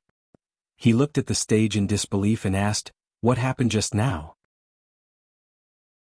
Ching Ching, who was under the stage, was also stunned and said, "What the hell is going on? That's not how the show is arranged." Only Zhou Qin understood what had just happened. It was not the first time she had seen Li Yundong, Ziyuan, and the others use magic. Watch net. 7 She looked at Li Yundong and Ziyuan with a complicated expression. Her eyes flickered, revealing a thoughtful look. Zhong Xiugua stood on the stage at a loss. He could clearly hear the shouts and laughter of some students below the stage. He also knew that he should think of a way at this time. Otherwise, if there was an awkward silence, it would become a joke. Zhong Xiugua pointed at Li Yundong and shouted, "Where on earth are you taking her?" This sentence was purely an extra sentence he added on the spot. The implication was to remind Li Yundong and Ziyuan, "Hey, you two bosses, we are still acting here. Don't mess around." But Li Yundong was at a critical moment of life and death, so how could he care about this? His eyes were fixed on the roof of the auditorium. The threaded hairpin of soul traversal was hidden in a place where the light could not reach, like a poisonous snake that would jump out at any time. Li Yundong lowered his voice and said to Ziyuan, "What the hell is going on?" Ziyuan also lowered her voice and whispered, "I don't know, but just now." She was about to say something else when suddenly the threaded hairpin of soul traversal stabbed toward Li Yundong like lightning. Its speed was so fast that it seemed to tear the air apart. Ziyuan immediately pushed out with one hand, trying to push Li Yundong away, but how could Li Yundong be willing to let a delicate woman protect him? He reached out and pulled Ziyuan behind him. Then, with a loud shout, he shook the liuha in his hand and drew a sword flower with his wrist. In an instant, the sword flower turned from 1 to 2, and then from 2 to 4, blocking the front of him tightly. The people below the stage saw a white light surging in front of Li Yundong, like a surging steel wall. In the white light, there was a flash of golden light, like a pervasive gossamer. As soon as the golden light and the white light came into contact, there was a dense clanging sound. Go to the internet. 7 km. At first, the crowd could still hear the gap, but soon they heard that the clanging sound was so dense that it seemed to be connected into a line, making it hard for them to breathe. The moment Li Yundong held Ziyuan's hand, her whole body suddenly tightened. She had lived for so long, and this was the first time a man had touched her skin. Her cheeks flashed with shame. Just as she was about to lose her temper, she saw that Li Yundong had already fought with the threaded hairpin of soul traversal. It was the first time in her life that Ziyuan had come into contact with a man. For a moment, her Taoist heart was lost, and her mood was agitated. She looked at Li Yundong's figure behind him and suddenly felt a little lost. In a trance, she seemed to see her master. In the past, he had used such a broad back to shelter her from the wind and rain. At this moment, Ziyuan felt that the world around her seemed to have quietened down. There was only this familiar figure in her eyes, but this feeling only lasted for a moment. Soon, her master's figure drifted away and was replaced by Li Yundong's back. At this time, everyone in the auditorium was dumbfounded. They couldn't understand what was going on at all. They were just dazzled as if they were watching a movie. After Li Yundong blocked a series of attacks from the threaded hairpin of soul traversal, the threaded hairpin of soul traversal suddenly retreated and instantly split into countless golden hairpins. These golden hairpins formed a fierce face, which glared at Li Yundong fiercely, and then quickly merged into one. In the blink of an eye, it fled toward an open window in the auditorium. Li Yundong shouted, "Where are you going?" He jumped and chased after it. Ziyuan didn't stop her. She hesitated for a moment, then immediately chased after her. The two of them flashed and jumped out of the window with a few leaps. For a moment, the auditorium was silent. Everyone opened their mouths wide as if they couldn't believe their eyes. Because what had happened before was so incredible and shocking, most of them still hadn't reacted. They still thought that it was an act and that some of the incredible things in it were stunts. They were in a daze for a while. Suddenly, a boy couldn't help shouting, "Damn it, Zhao Linger eloped with the sword sage." This shout was particularly abrupt in the silent auditorium, and it immediately caused the students in the auditorium to laugh wildly. Isn't this too funny? Zhao Linger actually eloped with the sword sage. Li Xiaoyao is too tragic, isn't he? His own woman actually eloped with an old man. Who wrote this play? It's so funny. It can win the Nobel Prize for parody. Talented, really talented. This play deeply satirizes the current social situation. As a rich, powerful big shot, the sword sage naturally has beautiful women willing to throw themselves into his arms. Even Zhao Linger is no exception. F*ck brother, your analysis is so strong. I'll F*ck your lungs. On the stage, Zhong Xiuguo was alone, tears streaming down his face. I just want to act. Is it easy for me to play Li Xiaoyao? Who did I offend? He looked around and saw Feng Na and the others backstage dumbfounded. The actors who had been killed on the stage were all lying on the ground and laughing. The heavenly bastard who had been in charge of the curtain didn't even know that it was over. He was standing alone on the stage, not knowing whether to advance or retreat. He was at a loss. Fortunately, Zhong Xiuguo had an idea. He suddenly let out a miserable scream and then shouted, "Linger, wait for me." As he said this, he ran backstage. The audience under the stage laughed so hard that some students who were bored shouted, "Hey, you're running in the wrong direction. The old and the young are a couple. Why do you want to join in the fun? Can a man also be a mistress? Damn it, the most tragic Li Xiaoyao in history is born." The people in the auditorium were laughing, but Li Yundong, who had just come out, didn't know anything. He had just learned to fly, so his speed was naturally not very fast. After chasing for a short distance, he lost sight of the threaded hairpin of soul traversal. Ziyuan quickly came to his side and said in a deep voice, "Don't chase after him." As soon as she finished speaking, Ruan Hongling also came out and said with a shocked face, "Sister Ziyuan, what happened just now? What kind of magical item is that golden hairpin?" Ziyuan said with a stern expression, "That's the threaded hairpin of soul traversal of Mo Ashi, the eldest disciple of the Fox Zen school." Ruan Hongling couldn't help but say angrily, "Is the Fox Zen school tired of living? How dare they assassinate you?" Ziyuan shook her head and looked at Li Yundong. No, she didn't want to kill me, but Li Yundong. Li Yundong's face was as dark as water. I also felt that the threaded hairpin of soul traversal was targeting me just now. But why did she want to kill me? After all, I have some relationship with the Fox Zen school. Why did she want to kill me? Ziyuan thought for a while and said, I will investigate this matter, but compared to Mo Ashi and the threaded hairpin of soul traversal, I am more concerned about another thing. What is it? Li Yundong and Ruan Hongling asked in unison. Ziyuan's expression was surprisingly calm.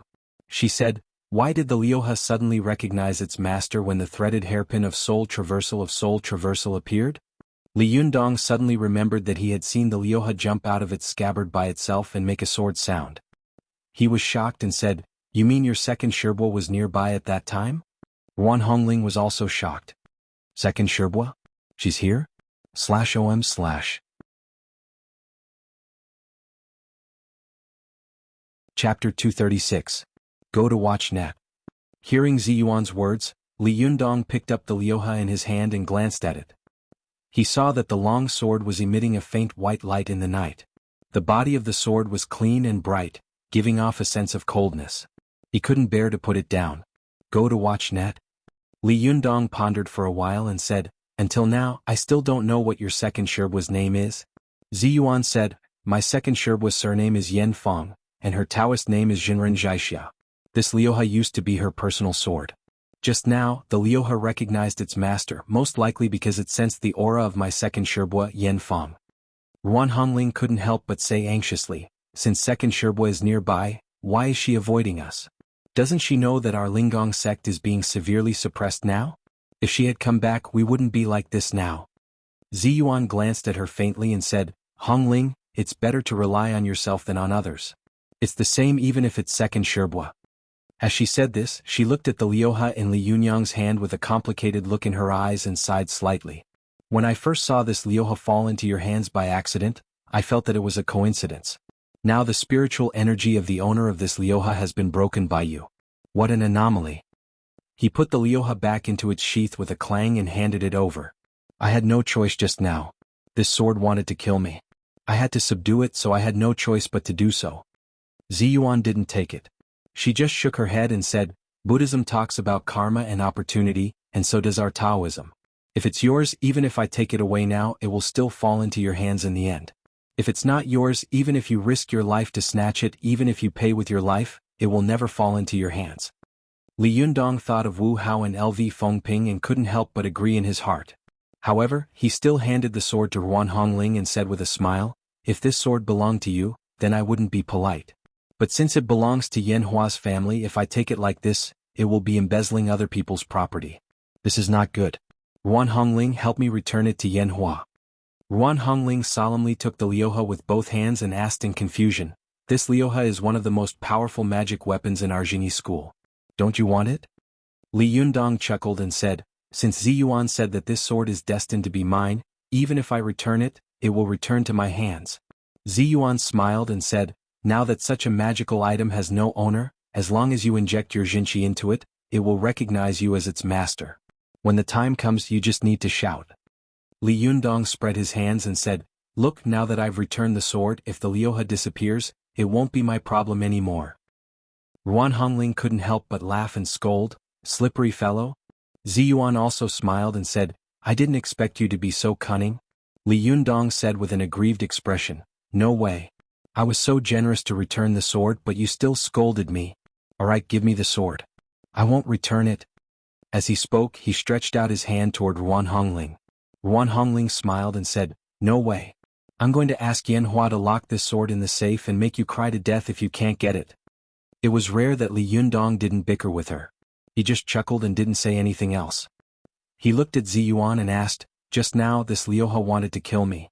I don't know if it was ordered by your second Shirbua or if it did it on its own. After pondering for a while, Ziyuan said, unless you show strong hostility to my second Shirbua, it won't attack you directly. Watch net. Li Yundong recalled how the fan of 7 treasures had automatically protected him when a new student had challenged him. He nodded and said, you're right. But I have no enmity with Mo Ashi or your second martial uncle. Why would they attack me? Ziyuan shook her head. This matter is very strange. Why did my second Shirbua's Liuha and Mo Ashi's threaded hairpin of soul traversing attack you at the same time? If this is a coincidence, then why would Mo Ashi want to kill you? Why does my second martial uncle want to kill you? If it's not a coincidence, then... Ruan Hongling had a firecracker temper. She immediately jumped up and said, "Isn't it easy to know the answer? Let's go to the Fox Zen school and we'll know the answer." Ziyuan glared at her and said, "The situation is unclear now. You have no evidence and no reason. Why are you going there? If the other party is hostile, wouldn't you be walking right into a trap and sending yourself to death?" Li Yundong said in surprise, "No way. I have such a good relationship with Su Chan. She won't make things difficult for me, right?" Ziyuan asked, "Then how do you explain that Mo Ashi wanted to kill you with the threaded hairpin of soul traversal? The threaded hairpin of soul traversal is the most dangerous. It can hide the figure of the celestial device by the moonlight and shadows, and it is almost invisible to the naked eye when it is used. If I wasn't here tonight, I'm afraid you would have died." Li Yundong smiled bitterly and said, "Don't scare me." Ziyuan patiently explained, "I'm not trying to scare you. Watch net. 7KOM. There has always been internal strife in the Fox Zen school. Even the top master of the Fox Zen school, Ao Wushuang, was expelled. Although Su Chan is Ao Wushuang's disciple, it's hard to say whether the Fox Zen school will accept her or not. Therefore, it's almost impossible for the Fox Zen school to treat you differently for Su Chan's sake." Li Yundong suddenly thought of something and was shocked. "The girl won't be implicated, will she? The people of the Fox Zen school won't do anything to her, will they?" Ziyuan comforted him and said, "Ao Wushuang has left the Fox Zen school for 10 years. I think she has nothing to do with the Fox Zen school. I don't think the Fox Zen school will make trouble for Su Chan." Li Yundong was a little relieved, but when he thought of Su Chan, he couldn't wait to go through the heavenly tribulation immediately and find his beloved little girl. Ziyuan seemed to have seen through his thoughts and said, "Don't worry. The most important thing now is to improve your Shintong and Dharma power as soon as possible. The heavenly tribulation is imminent. Don't think too much about it. I will deal with this matter." After that, Ziyuan turned to look at Ruan Hongling. "Hongling, go back to the mountain and take my golden invitation to the Fox Zen school to visit them. See how they react. By the way, take the souls of those 2 people back. I will deal with them when I return to the mountain." Ruan Hongling responded with a sigh. Her figure turned into a blue light and disappeared in the blink of an eye. Not long after, she flew back and handed the Liuha to Ziyuan. "Sister Ziyuan, help me return it to Yanhua." After that, she turned into a beam of green light and left. Li Yundong watched from the side and asked curiously, "Why can you all turn into a beam of green light and fly away? And at such a fast speed?" Ziyuan smiled and said, "When you reach the Yuanying phase and cultivate your Yin spirit or Yang spirit, you will be able to do so." Li Yundong had been studying hard these days. Although he had been diligent, it was inevitable that there were some questions he didn't know. He took the opportunity to ask, "What is a Yin spirit? What exactly is a Yang spirit? How should I cultivate?" Although Ziyuan was about the same age as Li Yundong, she had been cultivating since she was a child. She had more than 10 years of cultivation experience than Li Yundong, so she naturally knew much more. She explained with a smile, "In the 11th year of Chunyu in the Southern Song dynasty, Xie Xiandao, Lin Buqin, Yigushi, Peng Helen and others jointly wrote the quotations of immortal Haiqiong Bai. The first volume of this book recorded, 'Rebirth, there is a body outside the body. When it is gathered, it takes shape. When it is scattered, it becomes qi. This is the Yang spirit. One thought is clear and the soul consciousness has not dispersed. It is like a dream or a shadow. It is similar to a ghost. This is the Yin spirit." Li Yundong suddenly understood. "I understand. The Yin spirit is more like a soul that can go out of the body, while the Yang spirit is like another avatar of oneself." Ziyuan nodded. "You can understand it that way." Li Yundong asked again, "Then why can I turn into a blue light and fly after cultivating the Yin spirit or the Yang spirit?" Ziyuan explained, "What you saw just now was not a blue light, but the effect of the Yin spirit covering the body and helping it fly. As for the specific mystery of the cultivation method, you will be able to understand it when you cultivate your own Yin spirit." Li Yundong thought for a moment and said, "Then how should I cultivate?" Ziyuan laughed. "You are really greedy. You have just embarked on the cultivation of Shentong and you want to form a nascent soul and refine your spirit. Wait until you pass the heavenly tribulation." Li Yundong also laughed. He suddenly thought of something and said with a wry smile, "Oh no, I was only concerned about saving my life just now. I actually fought on the stage and even fought with the threaded hairpin of soul traversal. This is going to be fun. I'm afraid that people will look at us as aliens in the future." Ziyuan couldn't help but feel a headache coming on. She rubbed her temples and said with a wry smile, "This is indeed a problem, but I won't let it get worse. Don't worry. As for the others, let them say what they want.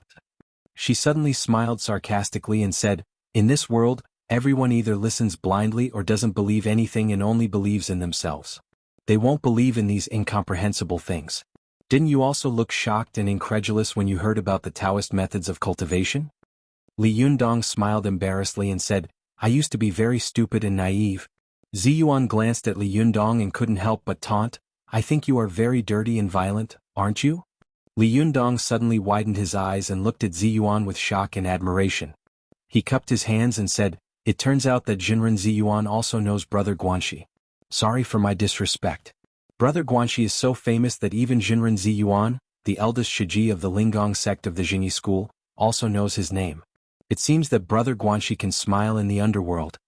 It was rare for Ziyuan's Taoist heart to be shaken several times tonight, so at this time she made a slip of the tongue. She couldn't help but glare at Li Yundong angrily and say angrily, it's hard for me not to know such a scandal. Li Yundong didn't expect that Ziyuan, who seemed to be otherworldly, would know about this gossip. For a moment he was curious and excited and asked, hey, what else do you know? Do you know Aoi? What about Ozawa? What about Sakura? What about Yoshizawa? Although Ziyuan didn't know who the people Li Yundong was talking about were, she could tell from his eyes and smile that he was definitely not a decent person. She couldn't help blushing and glaring at Li Yundong angrily. She didn't say much, lest she made more mistakes, and walked away quickly. Li Yundong chased after her and laughed.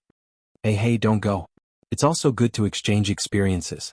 Even if you don't exchange experiences, it's also good to have fun.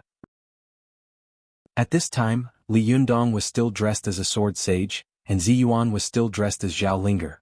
The two of them walked quickly on the campus and the other walked quickly. Their appearance was really ridiculous and funny, attracting the attention of the students in the school. At this time the welcome party had also come to an end. It was time for the students to pour out of the auditorium and disperse. For a moment the students widened their eyes and shouted, damn, did the sword sage take liberties with Zhao Linger? What's wrong? Didn't Zhao Linger elope with the sword sage? Hey, did the young couple have a quarrel? Ziyuan was angry in her heart. She was the dignified Shiji of the Linggong sect of the Jingyi school. How could she be molested like this? It was really hateful. Ziyuan wished she could stamp her feet and turn into a blue light to leave here, but there were people everywhere. She flew away, it would be a big joke. Bursts of laughter around her penetrated Ziyuan's ears.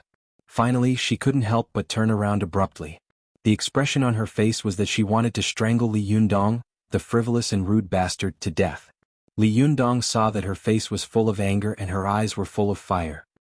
He stopped for a moment and didn't dare to make fun of her anymore. He smiled awkwardly and said, don't be angry, it's just a joke. Just as Ziyuan was about to speak, she suddenly heard a sneer and a mocking voice coming from not far away. Ah, you actually came. What a rare guest. Li Yundong also heard this sentence. He turned his head in the direction of the voice and saw a group of people gathered at the entrance of the auditorium. Ding Nan sneered and looked down at Zhou Qin. Oh, isn't this Miss Zhou Qin of our Tiannan University? When Ding Nan and Zhou Qin's eyes met, the two girls' eyes suddenly burst into sparks and smoke filled the air. Group 1, 2, 3 and 4 are full. Please add group 5. 126359645/OM/ 45278941941954. Chapter 237. Go to Watch Net. During the days when Zhou Qin had been away from Tiannan University, Ding Nan had quickly used her influence to gather a group of like-minded girls. At this time when she walked out of the auditorium she saw Zhou Qin sitting in a wheelchair. New hatred and old hatred suddenly erupted in her heart, and she couldn't help but step forward to ridicule her. Go to Watch Net. 7KOM. 113 Schwa4 Net.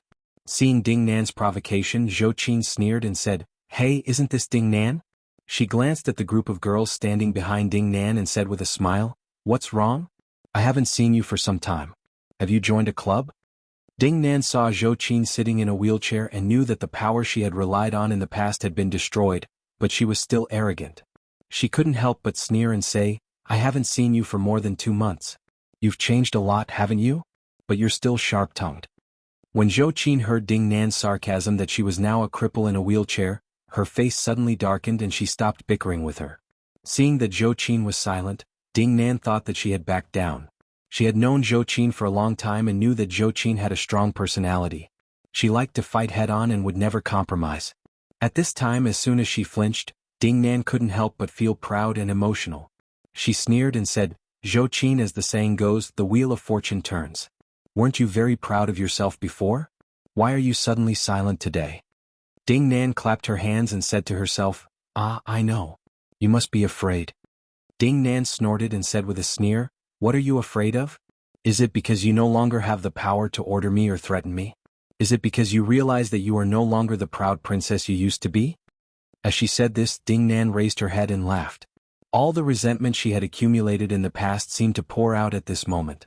Zhou Qin, you have such a date. When you used to order me around, did you ever think that you would end up like this?" Ding Nan roared with a fierce look on her face. Ching, who was pushing the wheelchair behind her, couldn't stand it anymore. She shouted, "Ding Nan, don't go too far." Ding Nan laughed out loud. "Am I going too far?" She pointed at Zhou Qin and shouted angrily, "She forced me to jump down from the roof. Isn't she going too far? She has used her power to humiliate me over and over again. Isn't she going overboard?" Zhou Qin looked at Ding Nan and said with a sneer, "Ding Nan, some roads are chosen by you. You can't blame others." Ding Nan suddenly bent down and gripped the armrests of the wheelchair tightly. She stared at Zhou Qin and said, "Yes, I chose this path myself.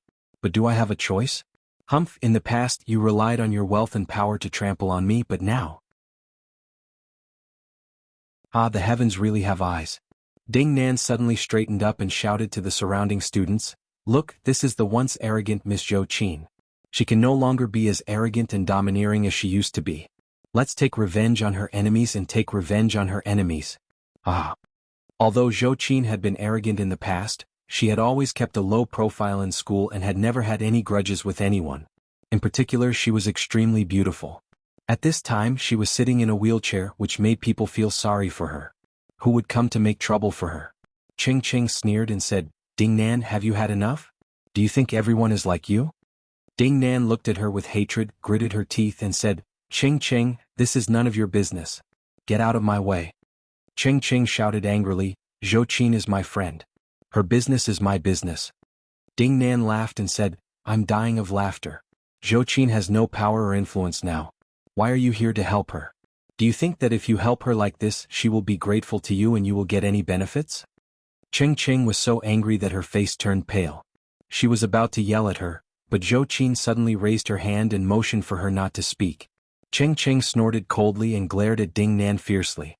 "Go to the internet." Zhou Qin was a person who was used to great storms. When her father had been punished, she had been forced to confess in secret for nearly 2 months, but she had not wavered at all. How could she give in at this time? Zhou Qin looked at Ding Nan meaningfully. She sneered and said, "Ding Nan, you're right. I am indeed no longer who I used to be. It doesn't matter if a phoenix is inferior to a chicken or a tiger has fallen to the ground. But let me tell you, no matter what I become, a chicken will always be a chicken. It will never fly up the branch and become a phoenix." When Ding Nan heard Zhou Qin calling her a chicken in a roundabout way, she suddenly became furious and scolded with an ugly face, "What good do you think you are? You are just a cripple. What are you so proud of?" Li Yundong had never understood the grudge between Ding Nan and Zhou Qin, so he had not intervened just now. But when he heard this, he finally couldn't help it and shouted angrily, "Ding Nan, then what are you?" Li Yundong's shout immediately attracted everyone's attention. As soon as Ding Nan saw Li Yundong, she was shocked and became discouraged.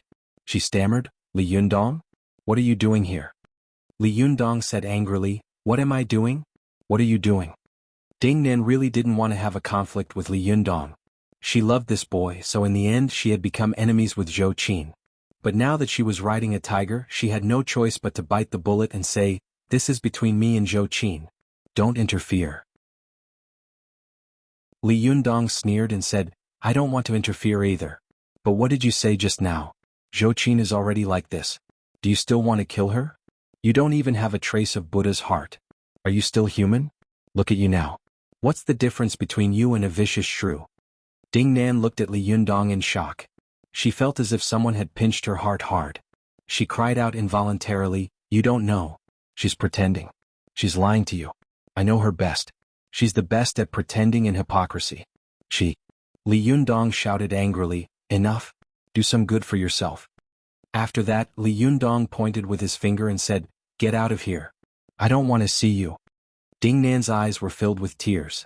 She hissed, "You, how could you do this to me?" Li Yundong's eyes widened and he was furious. "Get out of here." This angry shout tore Ding Nan's heart apart. She covered her face with her hands, sobbed and rushed out of the crowd. Her figure quickly disappeared into the night. Go to Kanban. 7 km. Ching Ching looked at her back and spat on the ground. What kind of person is she? Just because she's a snob, does she think everyone in the world is a snob? Li Yundong took her hand and pushed Zhou Qin's wheelchair over. He comforted her and said, "Don't think too much. It was my fault just now. I shouldn't have left you alone." Zhou Qin smiled and said, "It's nothing." She looked up at Li Yundong and said, "I'm a little tired. Can you take me back?" Li Yundong nodded with a smile. He said goodbye to Ziyuan, then said goodbye to Ching Ching and pushed Zhou Qin out of the school. Along the way, Li Yundong could hear the students pointing at him and Zhou Qin, who was sitting in a wheelchair. "Who is this? So beautiful? Is she Li Yundong's girlfriend?" "I don't know. I think so. What a pity. Why is she in a wheelchair?" "Alas, yes." Li Yundong frowned when he heard this. He couldn't wait to cure Zhou Qin's foot immediately. He was about to speak to Zhou Qin and comfort her when he suddenly saw her sigh softly. Zhou Qin whispered, "Li Yundong."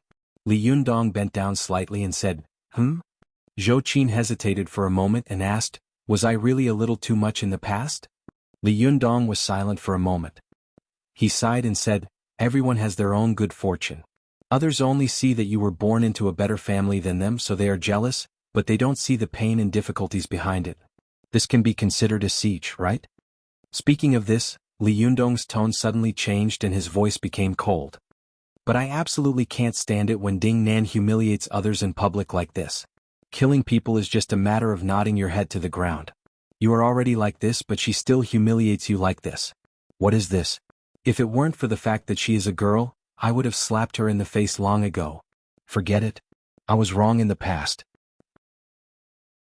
As she said this, Zhou Qin sighed. She looked up at Li Yundong with a gentle smile on her face, as if with this boy standing in front of her, she felt quiet and peaceful, happy and satisfied. "Thank you for standing up for me today." Li Yundong looked at the sincere smile on Zhou Qin's face. He didn't know why, but he suddenly felt very uncomfortable. He sighed and said, "Don't say such things. If it weren't for you, I'm afraid I would have been a prisoner now.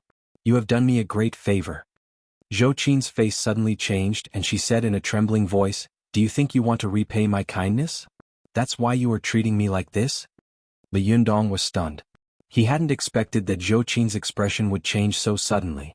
In the blink of an eye, the gentle breeze had turned into a storm. "Of course not. You are my friend." Li Yundong looked at Zhou Qin and said. Zhou Qin's eyes were fixed on Li Yundong's eyes. After a long time, she softened her expression and said softly, "I'm sorry. I was too sensitive. Let's go back." Li Yundong smiled and nodded. One of them was standing and pushing the wheelchair while the other was sitting in the wheelchair. For a moment, their shadows were stretched out under the streetlights of the campus. Ding Nan, who had been scolded by Li Yundong and had run away, cried all the way. She wandered blindly on the road like a headless fly. She was like a walking corpse that had lost her soul. She didn't know how far she had walked. When she came to her senses, she found herself at the end of a strange street. It was already late at night, and there were few pedestrians on the road. She was the only one standing on the side of the road, alone. Ding Nan wiped away her tears. She was at a loss about what to do.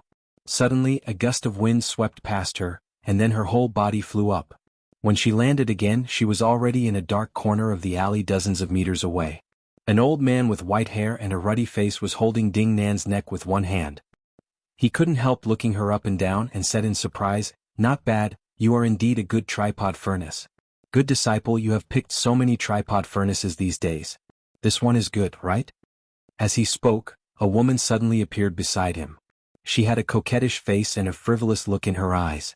She looked Ding Nan up and down, then suddenly laughed and said, "Not bad, you are indeed a good tripod furnace. What's more, you are a virgin tripod furnace. Good, good, good."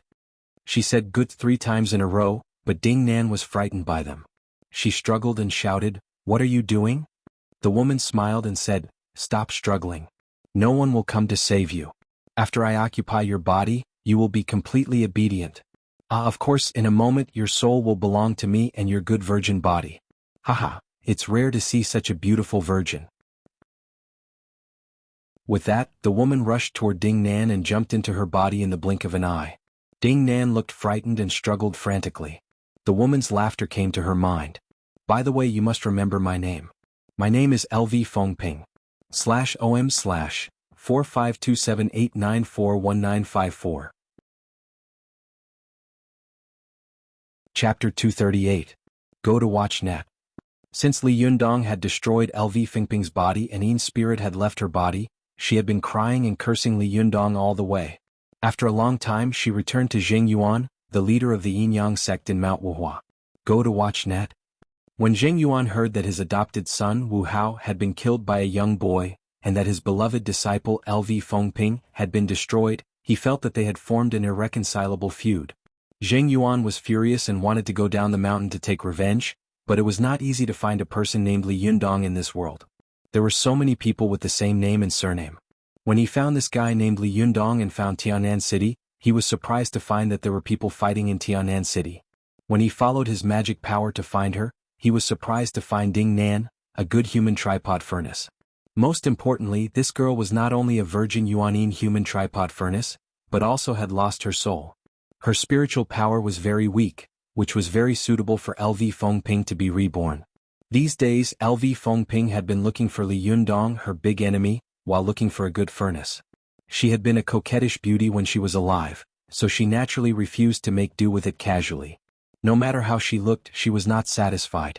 It was not that her appearance was not good enough, but that her physical talent was not good enough. Tonight she suddenly found Ding Nan a good furnace. For a moment she was so excited that she even forgot to kill Ding Nan. She immediately got into Ding Nan's body, wanting to devour her soul and occupy this body. The moment LV Fengping got into her body, Ding Nan suddenly shuddered, and all the incredible things she had seen in Li Yundong's body flashed through her mind.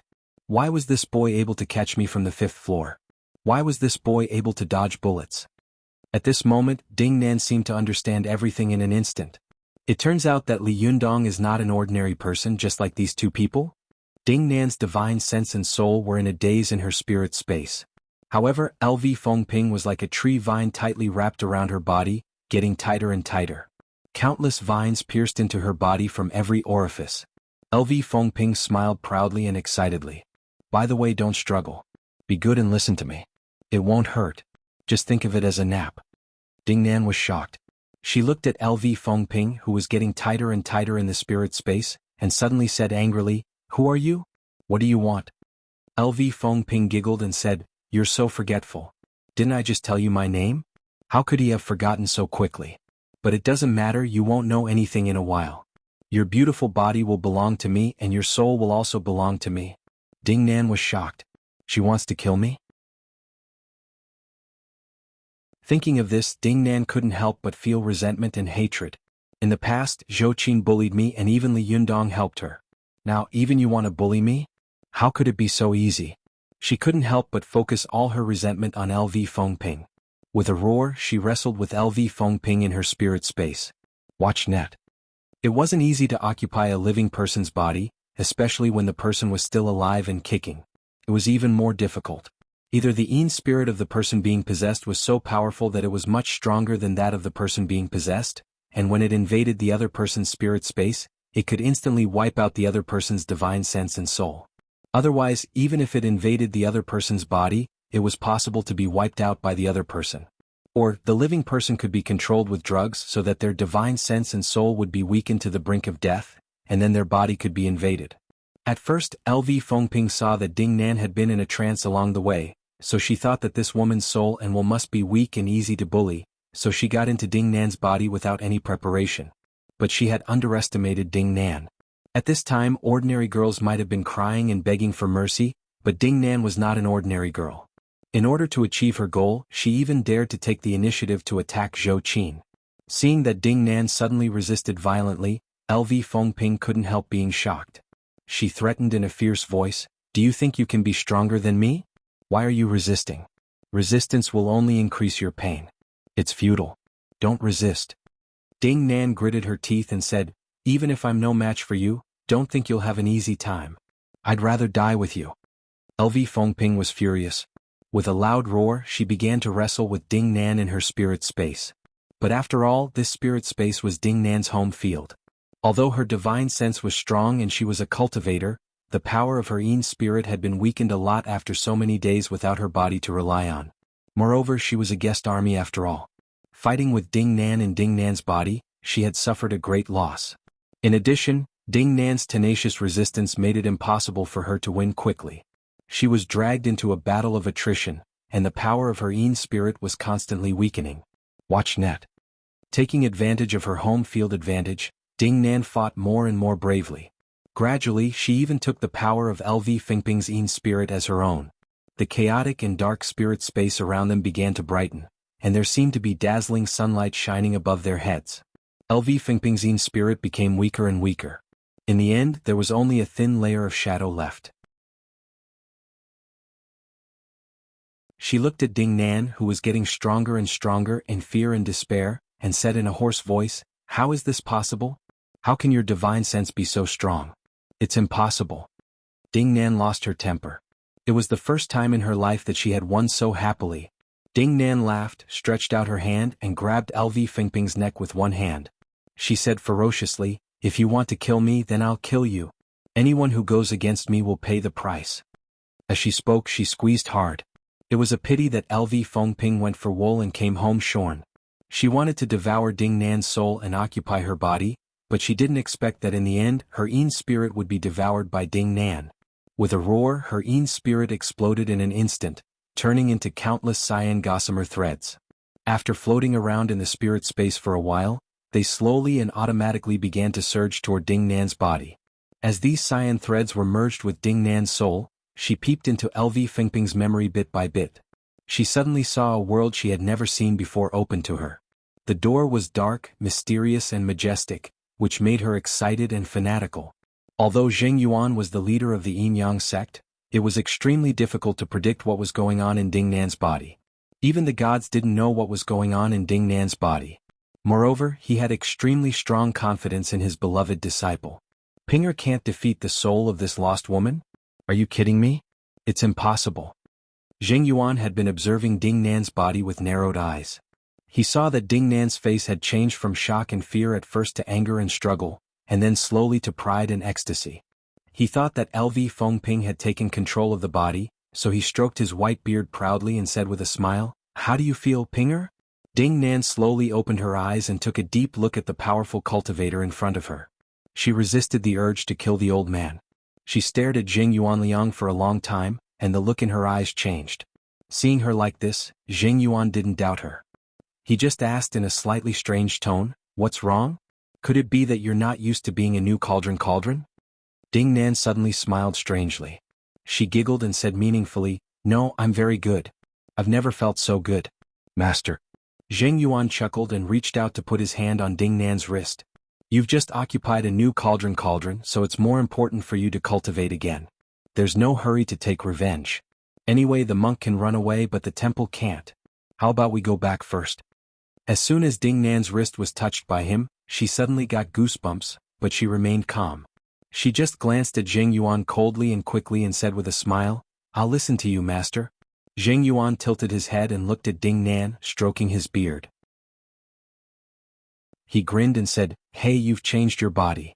I always feel strange." Ding Nan smiled and said, "You'll slowly get used to it in the future, master." Zheng Yuan laughed and waved his hand. "Then let's go back to the mountain first." After that, he turned into a green light with Ding Nan and disappeared in an instant. After sending Zhou Qin back to the hospital, Li Yundong returned home. As soon as he entered the house, he saw that it was dark, and the empty living room was cold and silent, which made him a little uncomfortable. He had already adapted to the days when there were people in the house. As soon as he entered the door, there was warm light, hot food and hot tea.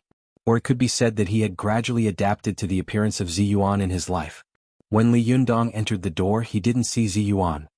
He couldn't help but mutter in his heart, "Where has this fairy sister gone? Why haven't I seen her today?" Li Yundong searched around the house, but he didn't see Ziyuan. He put down the fan of 7 treasures, walked to the balcony, and looked in the direction of Ziyuan's room. He saw a faint light coming from the room connected to the balcony. Seeing that it was late at night, Li Yundong's heart skipped a beat and he flew over.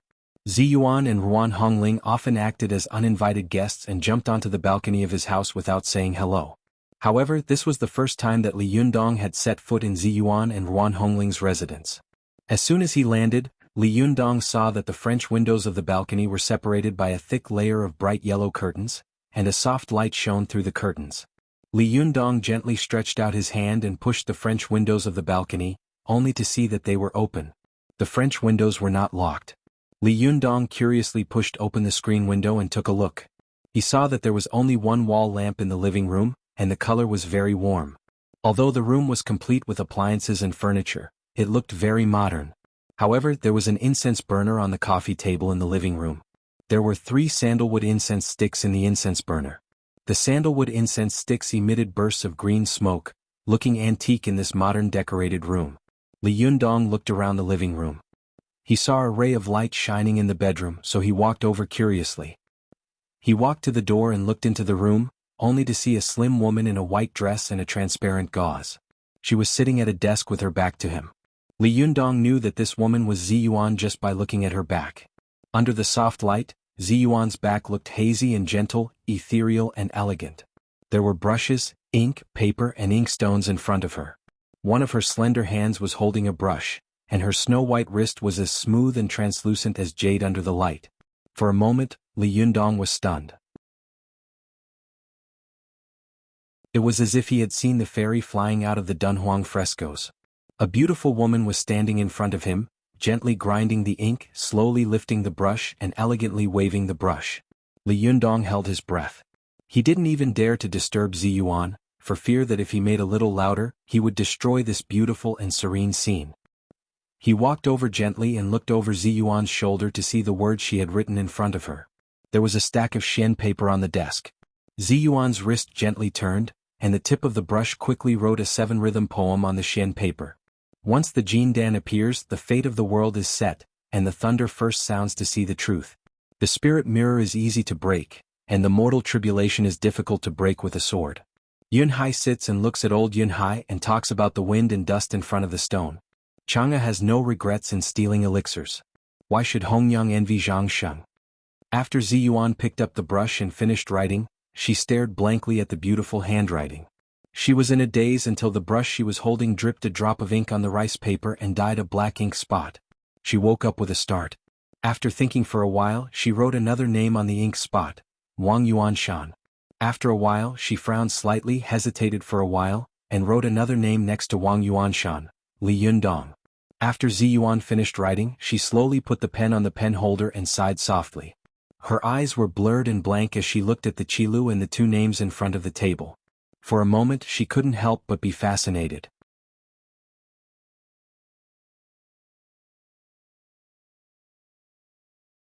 Chapter 239. Go to watch net. Li Yundong stood behind Ziyuan and looked at the poem. Although he felt strange in his heart, he vaguely felt that the poem was talking about him.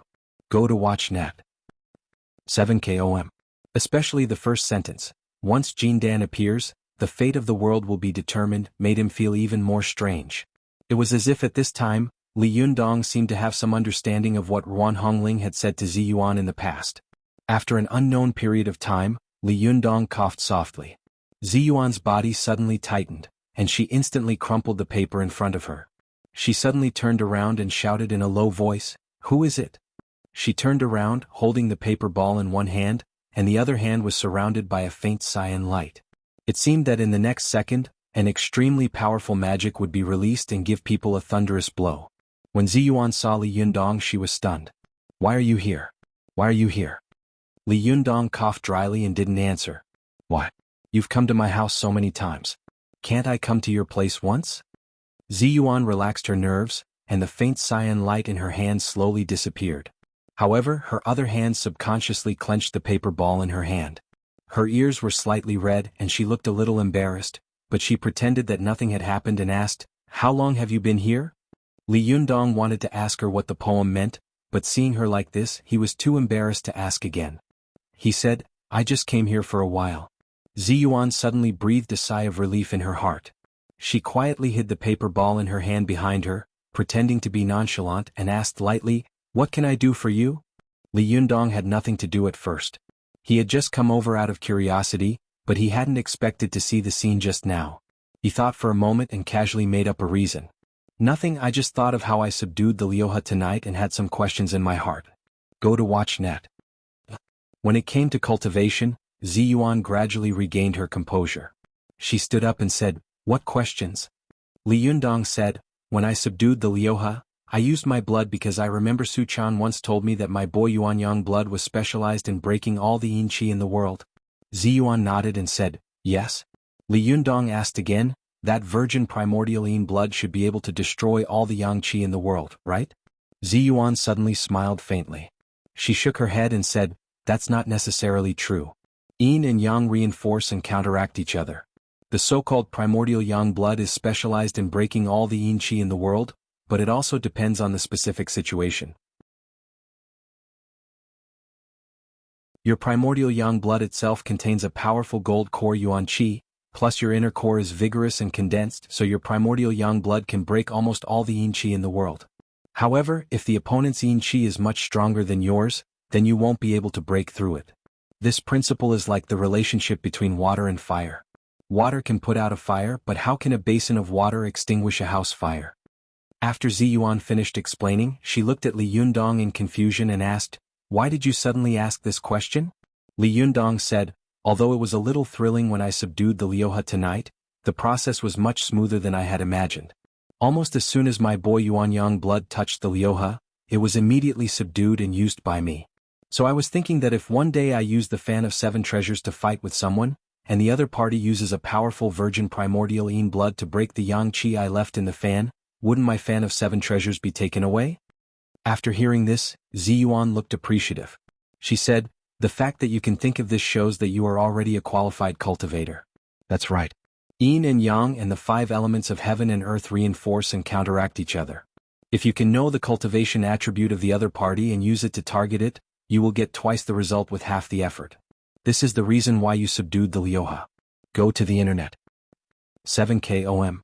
It is also because of this that many cultivators set their personal magical artifacts with several different attributes, making it impossible for you to use one method to instantly subdue the magical artifact." As she spoke, Ziyuan turned her wrist and took out a purple ribbon that was 3 fingers wide from her sleeve. She handed one end of the ribbon to Li Yundong and said with a smile, "Try to subdue this magical item of mine." Li Yundong looked at Ziyuan in surprise. "Aren't you afraid that I'll take your magical item away?"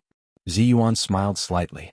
"If you really have such magical power, then I should worship you as my master." Li Yundong laughed and there was a faint eagerness in his eyes. He grabbed a corner of the ribbon with his fingers and felt that it was smooth and soft, almost slippery. Li Yundong tried to inject his Yuanyang Jinqi into the ribbon, but as soon as he did so, he felt a strong yin qi bounce back. This yin qi was long and soft like a vast sea. No matter how Li Yundong mobilized his Yuanyang Jinqi to attack, it could easily resolve his fierce attack. Li Yundong's heart trembled. He stopped for a moment, then suddenly mobilized all the Yuanyang Jinqi in his body and attacked with all his strength. This attack was ferocious, as if a towering mountain had fallen into the sea, setting off monstrous waves. Li Yundong was overjoyed when he saw that the yin qi was finally showing signs of defeat. He thought that he was about to win against Ziyuan's personal magical item. Just as he was about to take advantage of the victory to pursue it, he suddenly felt a stream of yang qi and an unknown force suddenly jump out of the magical item. This yang qi was not strong, but it always restrained Li Yundong's power, making him unable to concentrate on attacking the yin qi. Another strange force appeared to be strong and hard like a machete, but also like a qingfeng sword. It attacked Li Yundong's Yuanyang Jinqi from the side again and again. Li Yundong's Yuanyang Jinqi and the Yuanyang Jinqi in this ribbon restrained each other. At this time, when he had the upper hand, he was naturally unstoppable. However, when faced with this strange force and a trace of Yuanyang Jinqi, he could not gain an advantage at all. After a few rounds, Li Yundong went from winning to being in a stalemate, and then he was beaten by the 3 forces. Just as she was about to be devoured by the backlash, Ziyuan suddenly pulled back the ribbon in his hand and said with a smile, "How is it?" Li Yundong broke out in a cold sweat and said with lingering fear, "What's going on? I can understand that there is yang qi in it.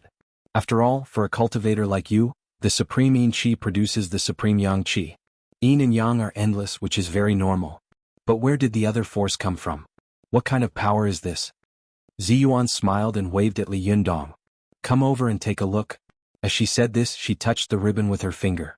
Li Yundong leaned over to take a look and saw that the ribbon was glowing with a golden light. In this golden light, a row of mysterious and strange runes appeared faintly on the ribbon. Li Yundong asked in confusion, "What is this?" Ziyuan looked at the ribbon lovingly and sighed. She gently brushed her fingers over the runes and said softly, "This is the rune that my master branded with gold sand for me, which is the strange force that you felt just now. This force is the power of the metal attribute of the 5 elements. It is used to prevent someone from breaking my magical item by targeting the opposite attribute." Li Yunyang suddenly understood and said, "I see. Your magical item has the yin attribute, the yang attribute, and the metal attribute. The opponent can restrain your supreme yin qi, but he can't restrain your supreme yang qi. Even if he can restrain both, he will be defeated by your metal attribute, which is a hidden secret weapon." Ziyuan smiled and nodded. "That's right. Fighting is like using troops. There is a saying in Sun Tzu's Art of War, win with surprise. The 3 forces in my magical item are based on this principle. I'll use my main yin qi to hold back your main force, and then I'll use my yang qi to harass you in all directions, making you distracted and unable to be distracted. Then I'll send out a surprise attack and you won't be able to defend against it. Naturally, you'll be beaten back again and again." Li Yundong's eyes lit up when he heard this. He clapped his hands and exclaimed, "Wonderful. I didn't expect that there would be so much knowledge in fighting." Ziyuan said with a smile, "Do you think that fighting is about who is stronger, whose spiritual power is stronger, and whose magical powers are more extensive will win? No. If that's the case, you would have been dead when you met Wu Hao and LV Fengping of the Yin-Yang sect when you had just reached the Zhuji phase. Their spiritual power and magical powers are much stronger than yours. But you still won. Why do you think so?" Li Yundong was lost in thought. He recalled the scene at that time and didn't speak for a while. Ziyuan said, "It's because Wu Hao and LV Fengping underestimated the enemy, but at that time, your will was much stronger than theirs, and your ability to adapt to the situation was also much stronger than theirs. Cultivators fight with each other like rabbits and falcons. Often the outcome can be decided in a few moves. It's impossible to fight for hundreds of rounds like on TV. Therefore, fighting is like using a weapon. If you don't have an absolute chance of winning, then you must find a way to use a weak weapon to be arrogant, a strong weapon to resist, and a surprise attack to win." Hearing this, Li Yundong sighed and said, "I understand.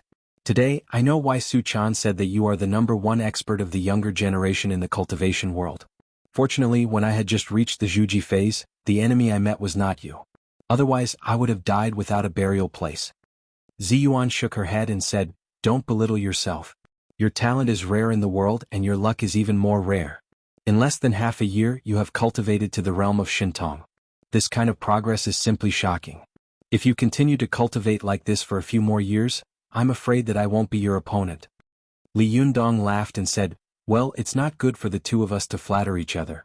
By the way, I want to ask if I can add another attribute to my fan of 7 treasures. I'm always afraid that this magical item will be taken away." Ziyuan nodded and said with a smile, "Yes." Li Yundong's eyes lit up. "Yes. What can I do?"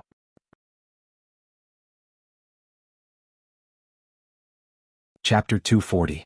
Go to watch net. Ziyuan looked at Li Yundong and said, "The method is very simple.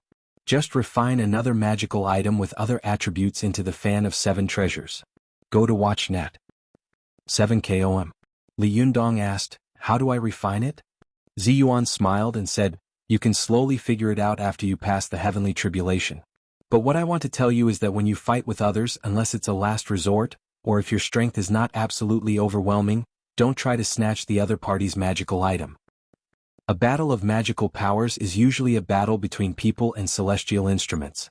It's a battle between horses and celestial instruments. It's a battle between horses and celestial instruments. It's a battle between horses and celestial instruments. It's a battle between humans and celestial instruments. It's a battle between horses and celestial instruments. It's a battle between humans and celestial instruments. It's a battle between horses and celestial instruments. It's a battle between humans and celestial instruments. It's a battle between horses and celestial instruments. It's a battle between humans and celestial instruments." Li Yundong felt enlightened after hearing this. He said, I understand. Snatching the other party's magical item is a bit like close combat. It's dangerous and unpredictable. You can defeat your opponent quickly, and your opponent can also defeat you quickly. Victory or defeat is only in an instant.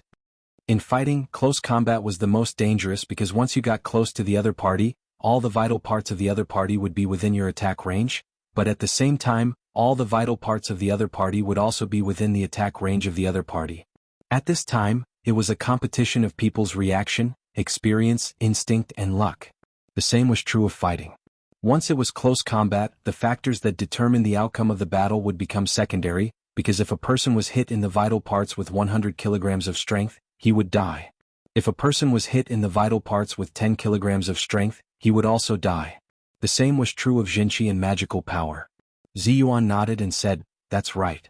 If you encounter a master who is much stronger than you, and if the other party forcibly tries to snatch your magical item, and the attribute power hidden in your magical item is far beyond his expectations and holds up his Jinqi, then you can take the opportunity to give him a blow. You can also turn defeat into victory.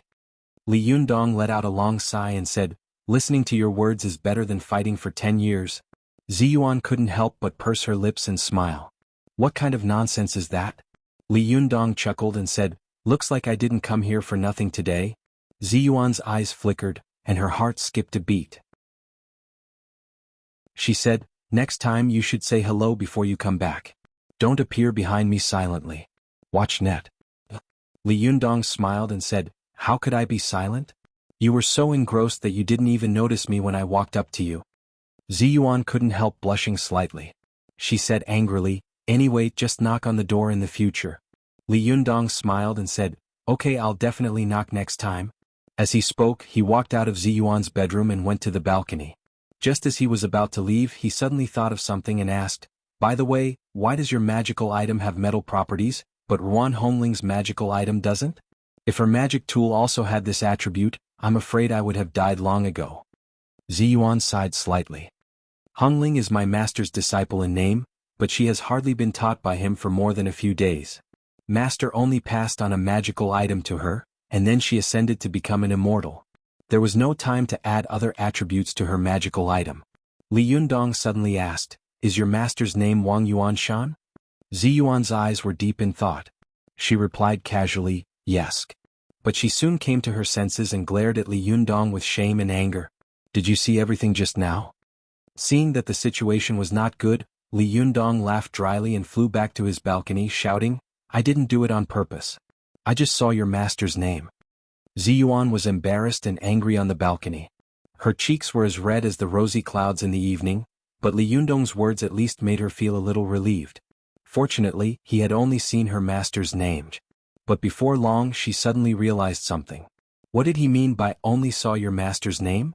This meant that he had seen something else. Otherwise, why did he add the word yes? So he saw the psalm that master left for me? He saw me write his name? I wrote his name with no other meaning. It's just. Ziyuan was flustered and her mind was in a mess. For a moment she stood on the balcony in a daze, her heart in a mess, and she couldn't help but fall into a daze. Go to see net. 7KOM. When Li Yundong returned to his home, he thought about the psalm he had seen for a while and couldn't help but wonder, what does this poem mean? He thought for a while but he couldn't figure it out, so he stopped thinking about it and took out the fan of 7 treasures from his cloth bag. Then he took out the 5 young blood pearl and LV Fingping's whip, which he had hidden at home from Wu Hao. Li Yundong sat cross-legged in the living room and looked at the 3 magical items in front of him. He muttered to himself, well, the main magical item I have now is the fan of 7 treasures. Its attribute is yang, so how about I add some yin qi to it? But the question is, how do I add it? Li Yundong closed his eyes and began to circulate his qi. He could feel the powerful primordial yang qi surging in his body, but how could this pure primordial yang qi produce the supreme yin qi? If a master of external boxing couldn't practice softness from hardness, then he would only be a boxer for the rest of his life. He wouldn't be able to become a master, and if he met a top master he would most likely be defeated. Similarly, if a master of internal boxing couldn't practice hardness from softness, then he would only be a master for the rest of his life. He wouldn't be able to fight and he wouldn't be able to fight. The same was true of cultivation. Although the explosive power of pure yang qi was strong and powerful, it couldn't last long. Although the power of pure yin qi was long and mighty, it wasn't explosive enough and couldn't defeat the enemy. It had to be a combination of yin and yang and complement each other. Li Yundong looked at the fan of 7 treasures placed from left to right in front of him and thought to himself, this is a magical item of pure yang attribute. His eyes fell on the dark red whip in the middle. Li Yundong reached out and picked it up. He thought to himself, I've got such a magical item, but I haven't taken a good look at it yet. I don't know what kind of magical item it is. He slightly qi and tested it, but he felt an extremely soft yin power coming from it. Li Yundong's heart skipped a beat. Is this a magical item of yin attribute? He tried to probe it again but suddenly felt a tough and strange power coming from it. This power was relatively similar to the yin qi in it, but it was also different. The two forces supported and nourished each other, which surprised Li Yundong very much. Li Yundong couldn't figure out the source of this power, so he put down the whip for a moment and didn't probe it again, lest the magical item backfire because he didn't know the enemy's situation. Li Yundong's eyes moved to the 5 yang blood beads, and he couldn't help frowning for a moment. He suddenly thought of the countless ghosts and ghosts released by the 5 yang blood beads when he was fighting with Wu Hao. Especially when the 5 yang blood beads hit Wu Hao, the flames had burned Wu Hao to ashes, and the ghosts and ghosts had devoured his soul completely. Thinking of this, Li Yundong couldn't help but shiver. He picked up the 2 5 yang blood beads and couldn't help looking them up and down. He was secretly shocked. The 5 yang blood beads were black as if they were the color of blood. The beads were about the size of a thumb, and their surface was smooth. Li Yundong could faintly see a dark red airflow surging through the surface. Li Yundong slightly qi went in and immediately felt an extremely cold aura suddenly counterattack. It was fierce and sharp and the aura was bone-chilling. Li Yundong frowned slightly, and the yuanyang qi in his body suddenly burst out, like a hot torrent to meet the cold qi. As soon as the two auras collided, the 5 yang blood beads suddenly jumped out of his palm and trembled violently in the air, as if they would explode in the next second. Li Yundong was shocked. Oh no, if it explodes here, it doesn't matter if I'm injured or not, the house will be destroyed. Li Yundong stood up and stretched out his hand to grab the 5 yang blood bead. As soon as he grabbed it, the 5 yang blood bead suddenly flashed with a dark red light, illuminating the room. Then with a buzzing sound, the 5 yang blood bead suddenly exploded. At this moment, Li Yundong saw a dark red flame constantly rolling and growing in front of him. Countless black ghosts and ghosts howled from the flame and pounced on him with ferocious faces. Without thinking, Li Yundong immediately made Vajra fists with both hands. His left index finger was straight, and he used the little finger of his right hand to hold the first joint of his left index finger. The tip of his left index finger was supported by the first joint of his right thumb, and he made a mantra Mahamudra. In the blink of an eye, Li Yundong's qi sank into his dantian, and his voice was like spring thunder. He shouted, "Bang!" This was Bodhi's first wisdom seal, the Vajra fist seal of the great Sun Dharma realm, which could destroy all darkness. Li Yundong's Mahavirokana palm print was thrown out. In the blink of an eye, a golden palm print flew straight out from the balcony into the sky, leaving a long golden light behind. It didn't dissipate until it was very far away. Countless ghosts and fierce souls were slapped by the Mahavirokana handprint. Those who were hit directly disappeared without a sound, and some of them, even if they were brushed by it, suddenly had smoke rising from their bodies. They wailed and fled in all directions, not daring to take another step toward Li Yunyang. However, it was easy to extinguish ghosts but difficult to put out a fire. Li Yundong saw a ball of fire burning out of thin air in front of him. This ball of fire twisted violently, and it kept compressing to the middle. Then it suddenly exploded and sparks flew in all directions in the room. Li Yunyang subconsciously lifted the fan of 7 treasures with the tip of his foot. He grabbed the bone of the fan with one hand and waved his other hand fiercely. With a swoosh, the fan of 7 treasures suddenly opened, and the fan leaves clanged like flywheels. The fan of 7 treasures spun in the living room, and immediately, like a huge whirlpool, it forcibly sucked all the flames around it into its body. For a moment, the fan of 7 treasures also burned fiercely. Just as Li Yundong was about to extinguish the dark red flame, he suddenly saw the other 5 yang blood pearl tremble violently with a buzzing sound. Then it suddenly jumped into the air, trembled for a while, and exploded with a bang. Chapter 241. Go to watch net. The moment Li Yundong saw the second 5 yang blood pearl fly up, all the hair on his body stood on end.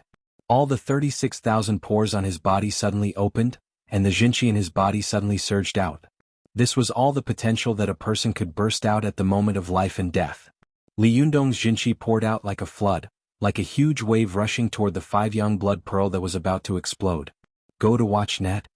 The moment the Jinchi wrapped around the 5 young blood bead, the 5 young blood bead suddenly exploded with a bang. The explosive force shook Li Yundong's body, and the Jinchi he had released was almost instantly scattered. The rolling dark red flame continued to spread, and in the blink of an eye, it rushed toward Li Yundong. At this time, all the Jinchi in Li Yundong's body was pouring out. It could be said that he had no power to defend himself at all. He couldn't even pick up the fan of 7 treasures. He could only watch the flames and the ghosts rushing at him fiercely. A thought suddenly flashed through his mind, it's over. But with a thought, the fan of 7 treasures in his hand suddenly jumped up and flew out of his hand. As it jumped into the air, all the leaves of the fan opened up. Every leaf made a clanging sound and quickly jumped out of the fan, forming a row in the air. It was like a steel wall that had appeared out of nowhere. The roaring flames suddenly hit the iron wall of the fan of 7 treasures, and its momentum was immediately blocked. Li Yundong, who was behind the fan, only felt a scorching heat blowing in his face, and the ends of his hair were curled up by the roasting heat. Li Yundong saw that the flame was blocked by the fan of 7 treasures and quickly spread around. Seeing that the room was about to become a sea of fire, he subconsciously thought, oh no, this house is going to be destroyed. As soon as this thought flashed through his mind, the iron wall in front of him suddenly made a clanging sound and quickly pulled open into a circular iron wall, firmly wrapping the flame in it. Although the number of the fan leaves was limited and there was inevitably a gap in the middle, the high-speed rotation of the fan made up for this. Moreover, as the fan leaf rotated at high speed, the golden Sanskrit on the fan leaf also floated out, forming a thick and dense layer of golden pagoda inside and outside. Go to watch net. 7KOM. At first glance, Li Yundong could only feel the golden light and awe-inspiring divine power. He was shocked and couldn't help thinking, could it be that the fan of 7 treasures knows what I'm thinking? Ah, right, the so-called fan of 7 treasures is naturally psychic. Not only can it protect its master, but it can also know its master's thoughts. Thinking of this, Li Yundong began to consciously control the treasured fan.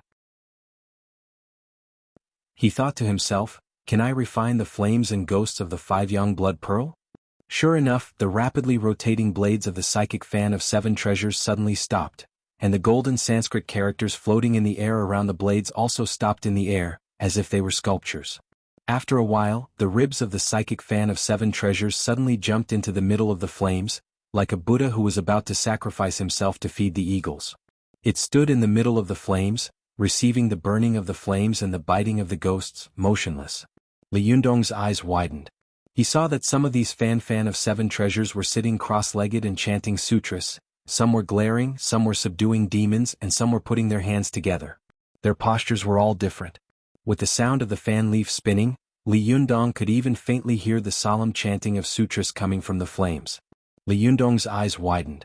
He saw that some of these arhats and vajras were sitting cross-legged and chanting sutras, some were glaring at vajras, some were subduing demons, and some were putting their palms together. Their postures were all different. With the sound of the fan leaf spinning, Li Yundong could even faintly hear the solemn chanting of sutras coming from the flames. The chanting seemed to come from an extremely distant place. It was empty and distant.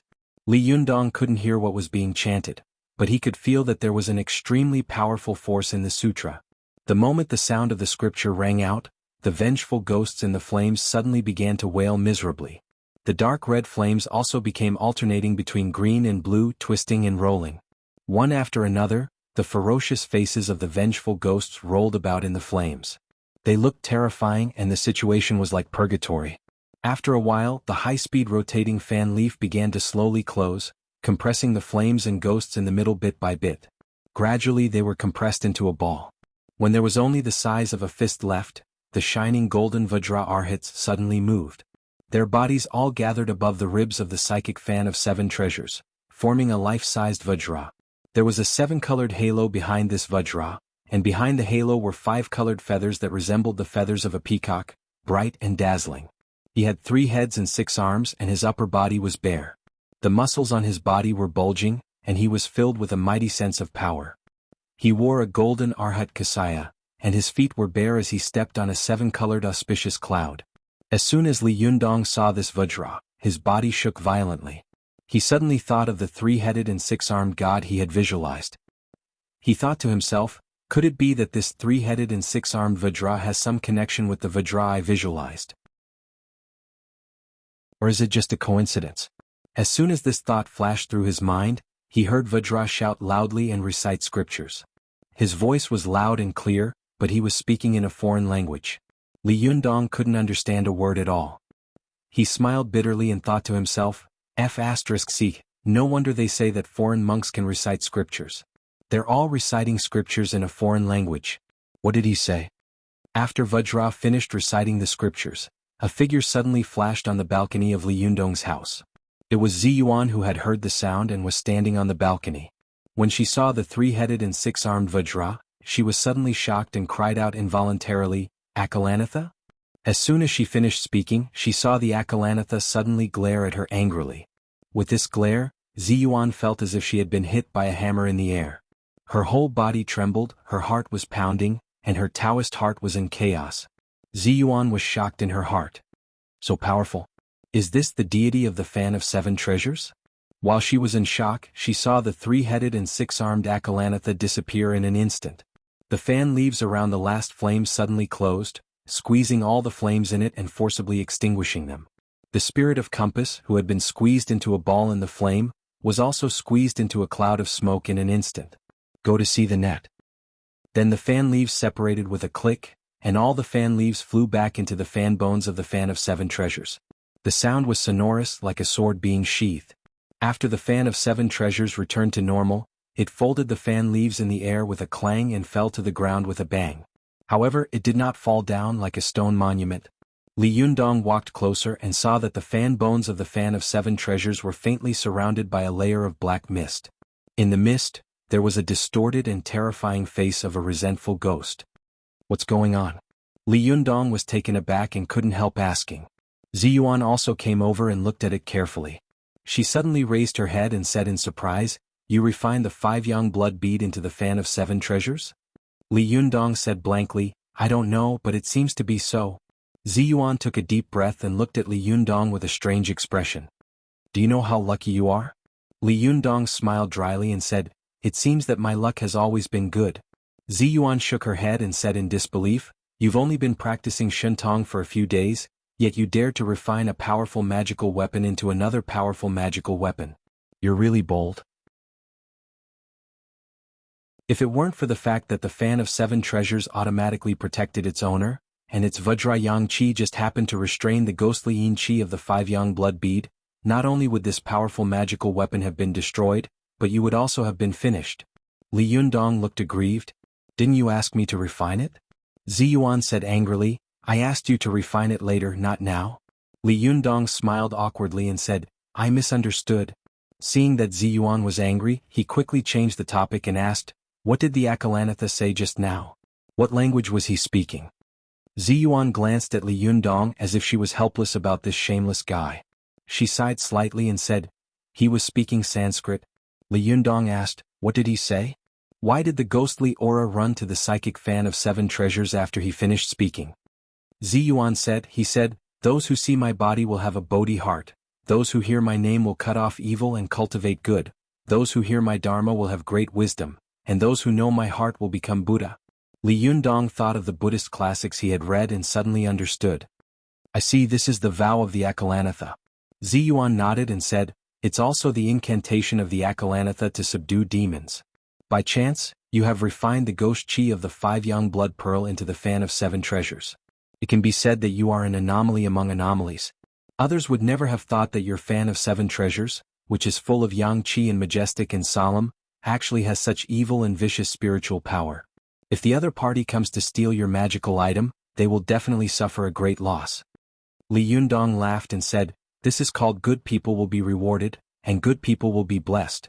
Seeing his frivolous and arrogant smile, Ziyuan couldn't help but say with a smile, I think you are a villain who has achieved success. Li Yundong grinned and winked at Ziyuan. Are you jealous of me? Ziyuan spat and said, You are the fastest cultivator in the world, and you are also the most thick-skinned one. Li Yundong cupped his hands shamelessly and said with a smile, Thank you for the compliment. Ziyuan shook her head with a smile and said, I won't talk to you anymore. I just heard that something was wrong here, so I flew over to have a look. Before you reach the yuanying phase, don't easily refine a magical item. Otherwise, the consequences will be unpredictable. This kind of thing can't happen again, but it can't happen a third time. You must remember this. She told him a few words and then flew back to her home. Li Yundong recalled what had happened before at home, calculating the gains and losses in his heart. Thinking of the danger, he suddenly thought, if it weren't for the fan of 7 treasures in my hand, wouldn't I have been dead just now? Li Yundong calmed down. Thinking of this, he felt cold sweat all over his body, and he felt a burst of fear in his heart. With a look of fear on his face, he took a few deep breaths and adjusted his qi. Only then did the fear in his heart slowly dissipate. Li Yundong looked around the living room and couldn't help smiling bitterly. Cultivation is really a very expensive thing. Just this burnt sofa alone costs thousands of yuan. I'm going to lose money again. I have to find a way to make money as soon as possible. But how do I get started?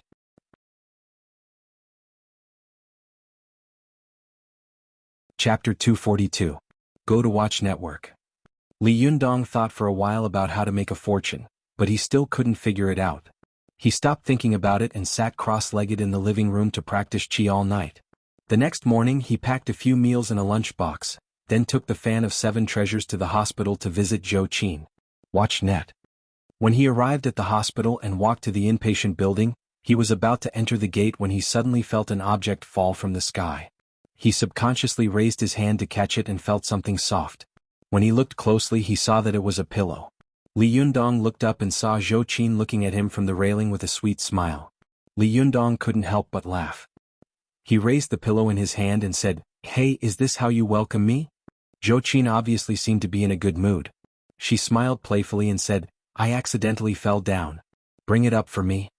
Of course, Li Yundong didn't believe that the pillow had fallen down. He smiled and shook his head, then walked into the building with the pillow.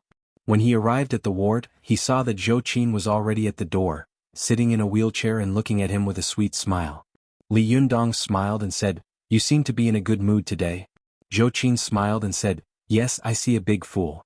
Of course I'm in a good mood. Li Yundong pretended to be angry and glared at Zhou Qin.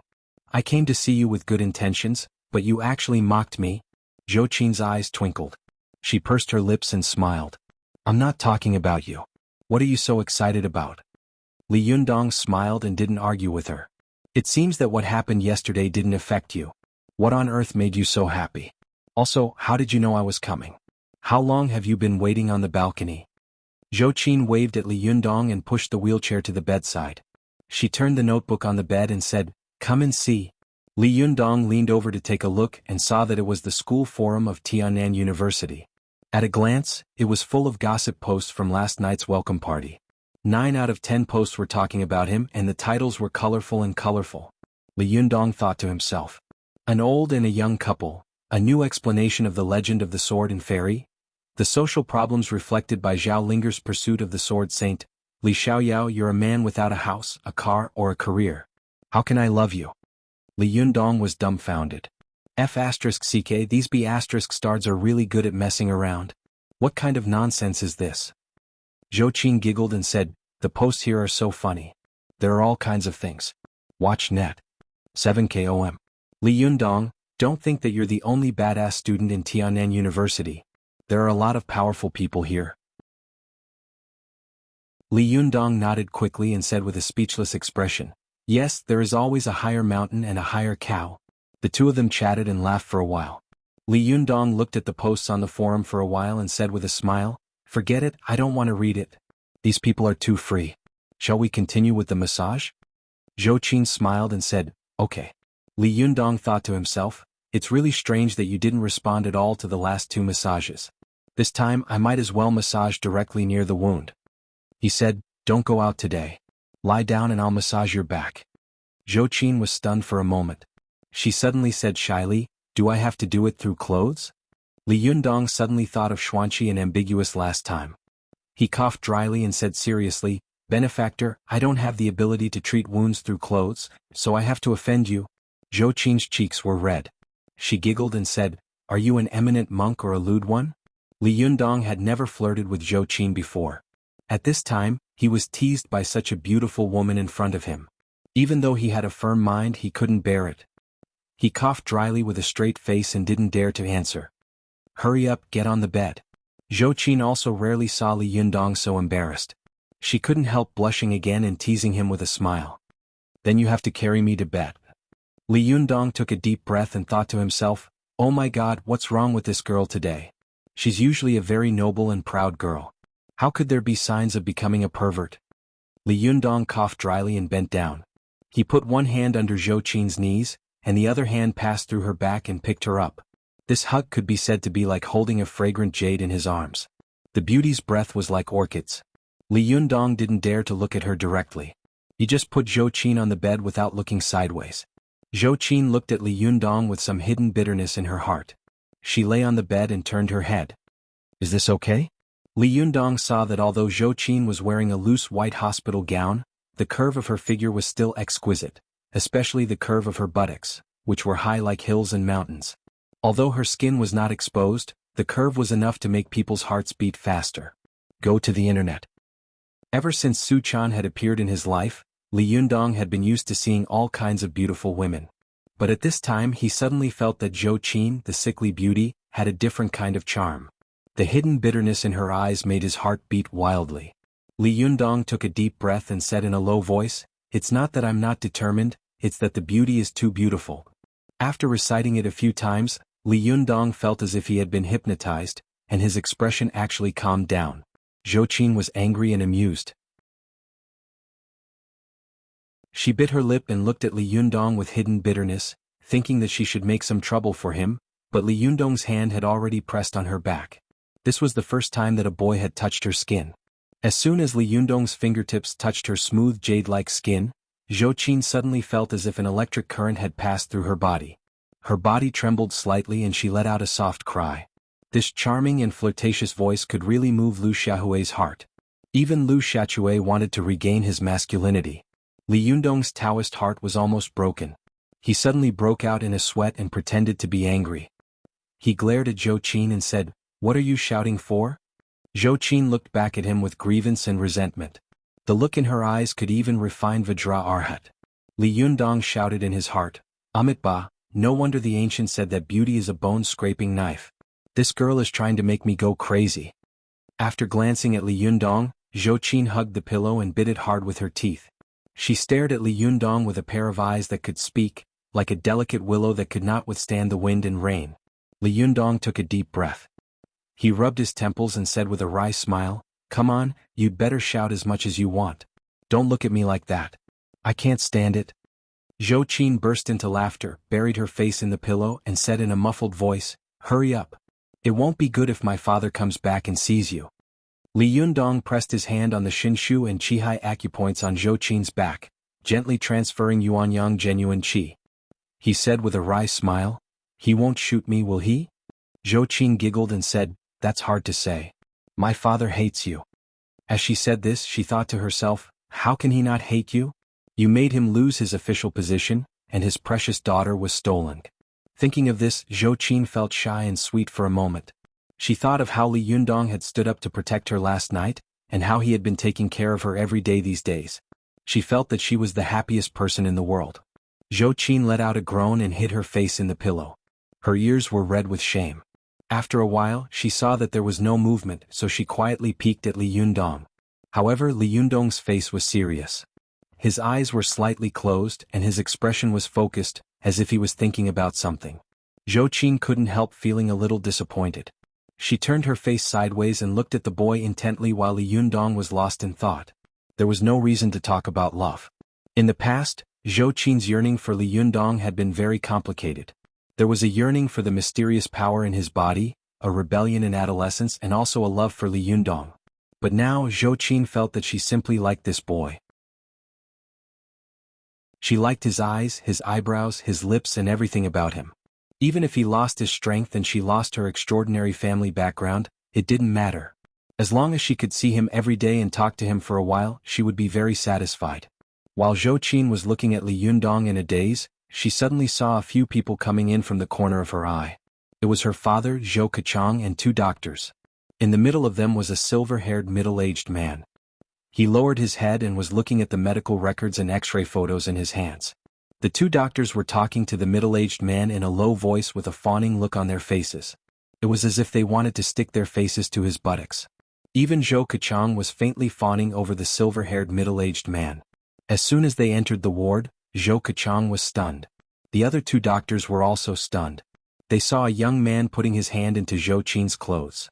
Zhou Qin's eyes were full of lust, and her cheeks were flushed. Even a blind man could see that she was in love. Zhou Keqiang was furious. B****, even if you want to do something with my daughter, can't you choose a good place? Why are you so eager? The other two doctors also frowned and shouted, "Hey, what are you doing? This is a ward, a hospital.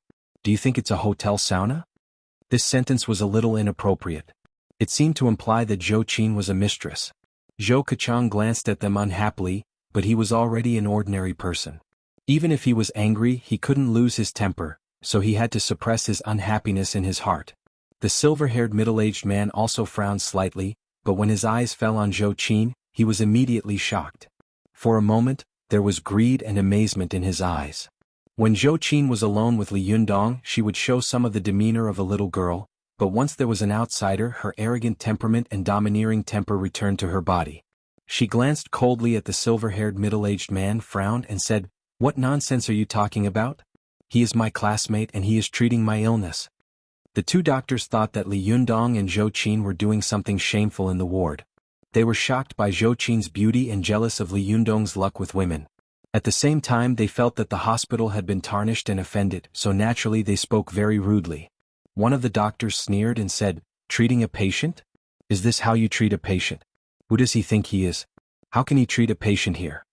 The other doctor also snorted and said, "He hasn't even graduated from college. How dare he mess around here? Hey, what's your major? Do you know what her illness is? Do you know that messing around will cause people to die?" Li Yundong turned around and carefully looked at these people.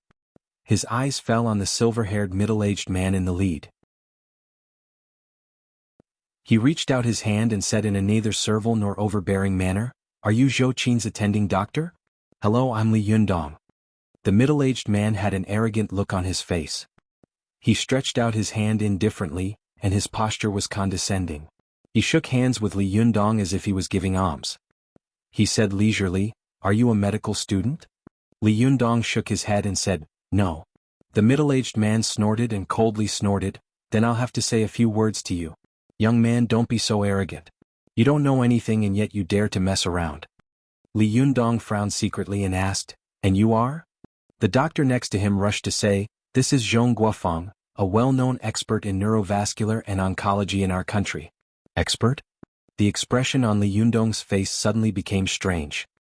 He thought to himself, isn't the title of expert now used to curse people? Last week he ranked 9th on the flower list. This week he broke out twice on Tuesday and Saturday.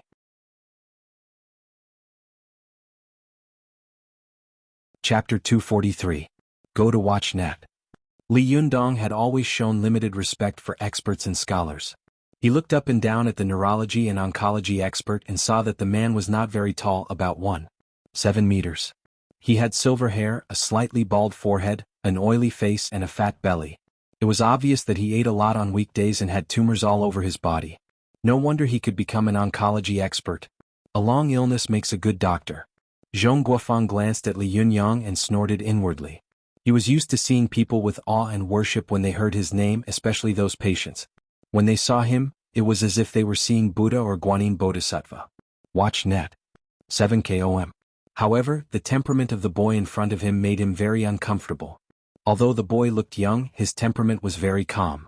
Seeing these people enter the ward and catch him doing something he shouldn't do, he didn't panic at all. Instead, he was calm and composed, looking at them calmly as if he was the attending doctor of this stunning beauty.